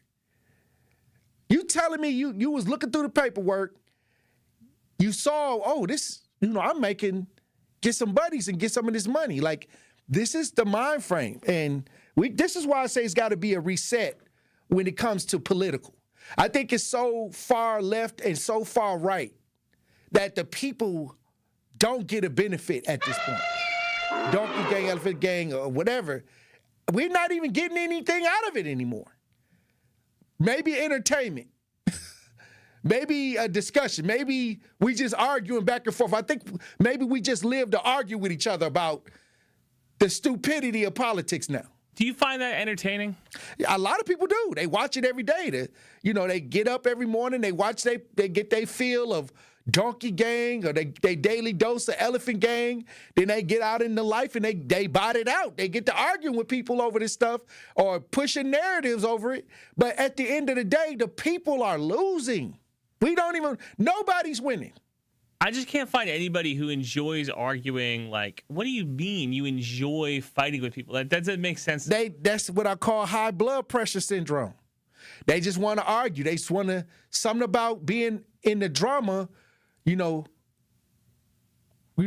lifts them up. Being in drama all day keeps their heart pumping, keeps their heart rate going. It's exhausting. It is exhausting, but not to somebody who love the drama, who living for their next drama-fied experience. It's trash. Straight trash. I got one more story I want to get to before we go to break. This Vision Zero. They say the Vision Zero data shows traffic deaths are down in Milwaukee. This Vision Zero idea from the mayor's office. They saying that traffic deaths are down. Now, I got something to say about this, but I want y'all to hear what they saying. I'll give y'all my reaction after we hear what they saying, that the traffic deaths are down. If you're watching this, we broadcast live. We got audio on this. Let's listen. He has now seen 3 years of traffic deaths reduction. Data shows traffic deaths dropped by 19% from 2024 to 2025 in the city of Milwaukee. That's down 26% from 2022 when Vision Zero kicked off. Yeah, it shows that we're on the right course and we just need to keep going. Policy Director Jessica Weinberg credits road redesign to that progress. The roads look a little different, and that's on purpose. We want you to go a little bit slower because that saves lives. The priority is safety over speed. Speed is the critical factor in the majority of crashes. Last year, 52% of traffic deaths in Milwaukee were speeding related. What hasn't changed, though? Serious injuries, with 330 in 2025, on par with years prior. There are still a number of the streets on the high injury network that have not been changed. The High Injury Network notes the small percent of corridors where the worst crashes happen. More than half of last year's traffic deaths occurred on those streets. It takes time and money. We are dedicated to finding all the resources we can. Weinberg knows there's more work to be done, but any improvement is encouraging. When the deaths decline, that is the absolute most important thing. It's most transformative for our community. Okay, so a lot of the serious things that they had on the map, go back to that map. You don't have to play any audio if you watch this rebroadcast live. Go back to the map where it's people getting hit, killed, where a lot of this is going on. A couple years ago, they said that it's more likely that a black person would get hit and killed, in the state of Wisconsin. It was statistics on this a couple years ago. But the injuries are still there. They're saying that people actually dying is down. So are people just surviving? Are they just surviving the incidents? Because look at this. Look at this. This is where they say that the most of the serious incidents is happening. It's on Fond du Lac. It's on Capitol Drive, Silver Spring. It's around the north side. Y'all see this? If y'all watching this rebroadcast, let me tell me if you see your neighborhood or somewhere where you be driving all the time. Like, a lot of these things are going on in the black community, and they're saying that the death is down 19%, but the incidents, the accidents, these actual accidents are still the same. So to me, it means people are surviving the incident. To me, they got when the car come now, they know how to roll over the hood and not just take the hit straight on. That's all I'm saying. Like, you got to be careful when they start pointing out, hey, murder, homicides is down. It was like when they said homicides was down and more people were still getting shot. It was just people was surviving. But the same amount of people was getting shot. I was like, oh, come on now. You trying to take the will of the people to survive and put it in your as a feather in your hat. That's all I'm saying. People get mad when I say that. If the accidents and the situations are still the same, that means people are surviving. That's it. Don't take the people surviving and put it as a feather in your cap. See now if it goes down, the incidents go down. That's where I look at it. If the incidents go down, things go down, okay. But if it's the same amount of incidents, it's just people are surviving, then that's not a good thing.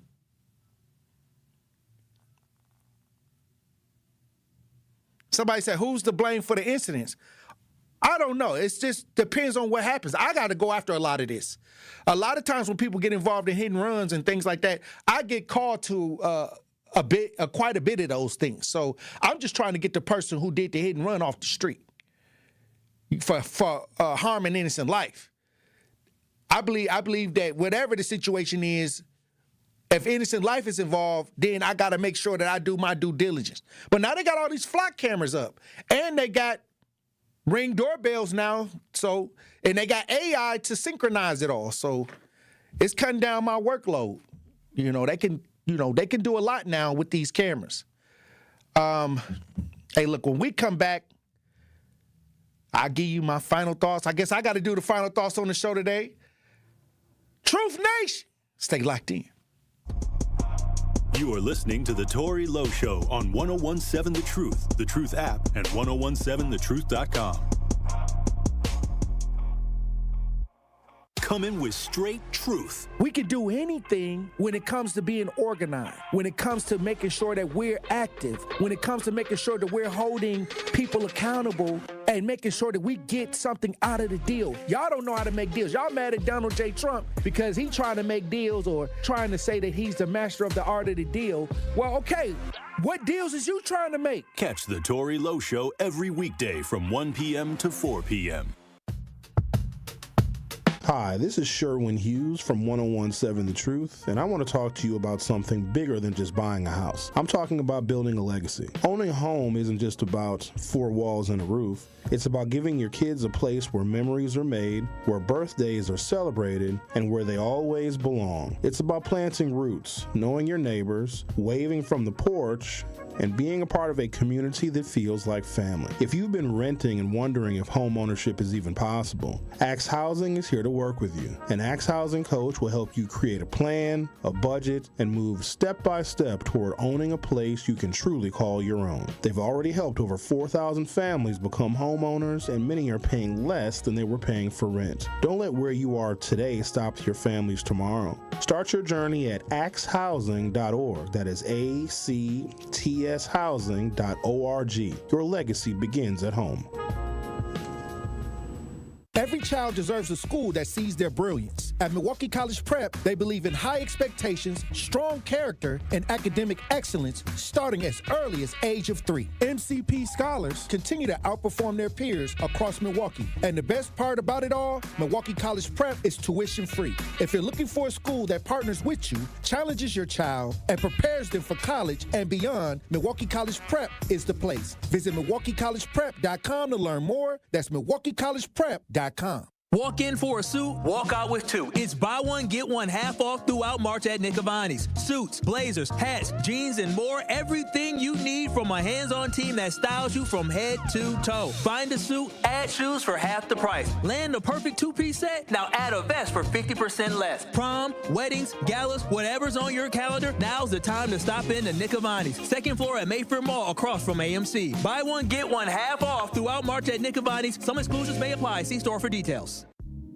Join me every Friday at 11 a.m. for the Milwaukee Experience with Sherwin Hughes, presented by Visit Milwaukee. We're a city that knows how to celebrate, where the calendar is packed with festivals, the plates are piled high with flavor, and a lakefront sunrise sets the stage. Here in Milwaukee, every street leads to something worth savoring, a place that welcomes you with open arms and where joy is shared in bites, beats, and cheers. The Milwaukee Experience every Friday at 11 a.m. exclusively on The Truth with Sherwin Hughes, presented by Visit Milwaukee.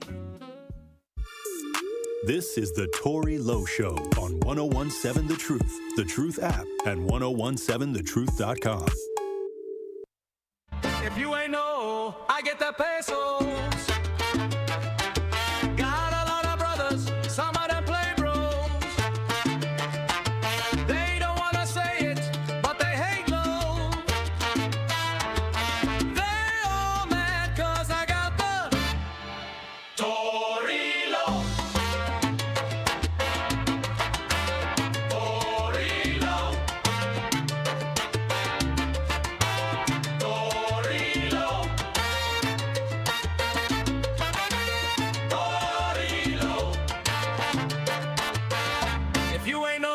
She got a bankroll. 1017 The Truth. Tory Lowe Show. Milwaukee County Sheriff drops facial recognition plan amid community concerns. I told y'all that facial recognition, a lot of people got their eyebrow raised, especially after what happened with the officer with the fly cameras checking on his girlfriend and her ex, I guess.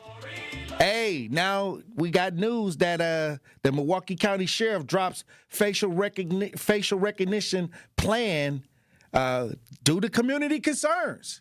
If you're watching this, we broadcast live. We got some audio. We got some video on this. Let's listen. While facial recognition technology might conjure images of futuristic police dragnets, Milwaukee County Sheriff Denita Ball says that's not what she had in mind when proposing a contract with the tech firm Biometrica. We wanted to use it as an investigative tool.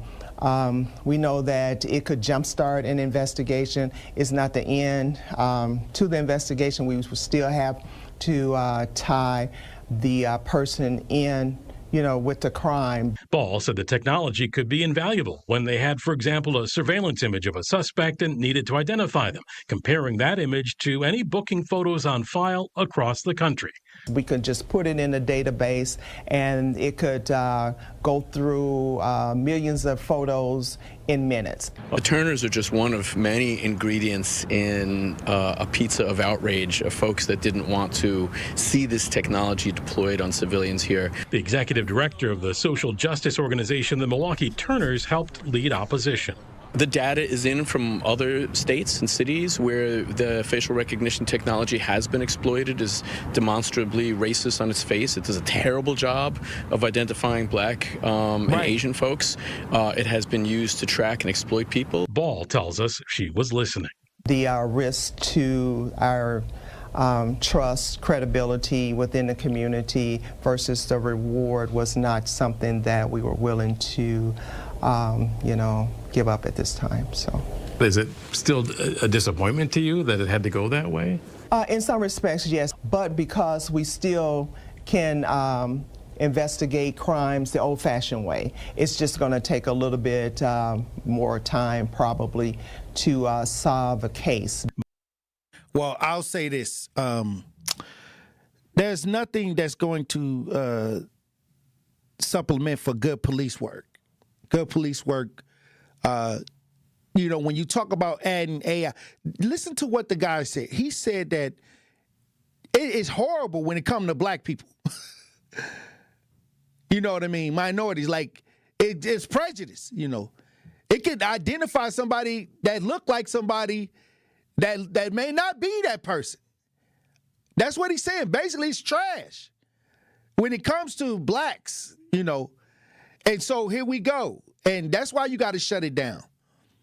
That's why you got to shut it down. Y'all got to get back to good old-fashioned police work. This ain't no easy street. Like, you got to if you become a police officer, this is why I say these police officers got problems. You heard what happened in Detroit with the police officer that pulled the lady over for whatever reason and then got in her phone and took new photos out and sent it to herself. Like, people getting lazy. They trying to get these jobs. They go through the academy, they get these jobs, and then it's like getting a check. They don't want to. Then if somebody really come out with that fire, they ducking and they hiding. They using the residents as a shield to protect themselves. I mean, this is crazy. It's like, let's get back to being, what the off say, to protect and to serve. But like I said, we got a long laundry list of complaints of officers that's doing things that they ain't supposed to do. The Brady list out here where officers can't even testify in court because they on the Brady list. You got officers, even the officer with the flock camera. They said that in his background, he didn't thoroughly investigate something where he had a complaint that he didn't thoroughly investigate something. So this the person you got watching the flock camera. Like, now, and a salute to Danita Ball for actually listening to people that's pushing back against it. Plus, with that in the media, with the flock camera, it was a no-brainer. I'm out of this. And we're going to set this one down, and we're going to try to revisit this one later on down the road. You couldn't have never, if you would have did it right now, she would have got in right on that flock camera situation. And her position is an elected position. She, the sheriff is an elected position. I think the police is appointed by the mayor in the Common Council. So Jeffrey Norman, Police Chief Jeffrey Norman ain't got to worry about being not voted in. But Danita Ball, it's an election coming up. If she don't want this on her, if she want to run again, she don't want this on her docket. If somebody asks the questions about facial recognition, she gonna wait till she get elected again.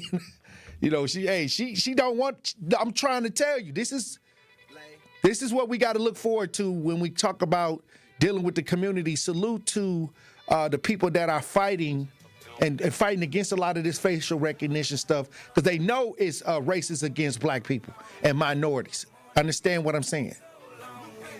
Here we go. Hey, look. Well, another powerful conversation.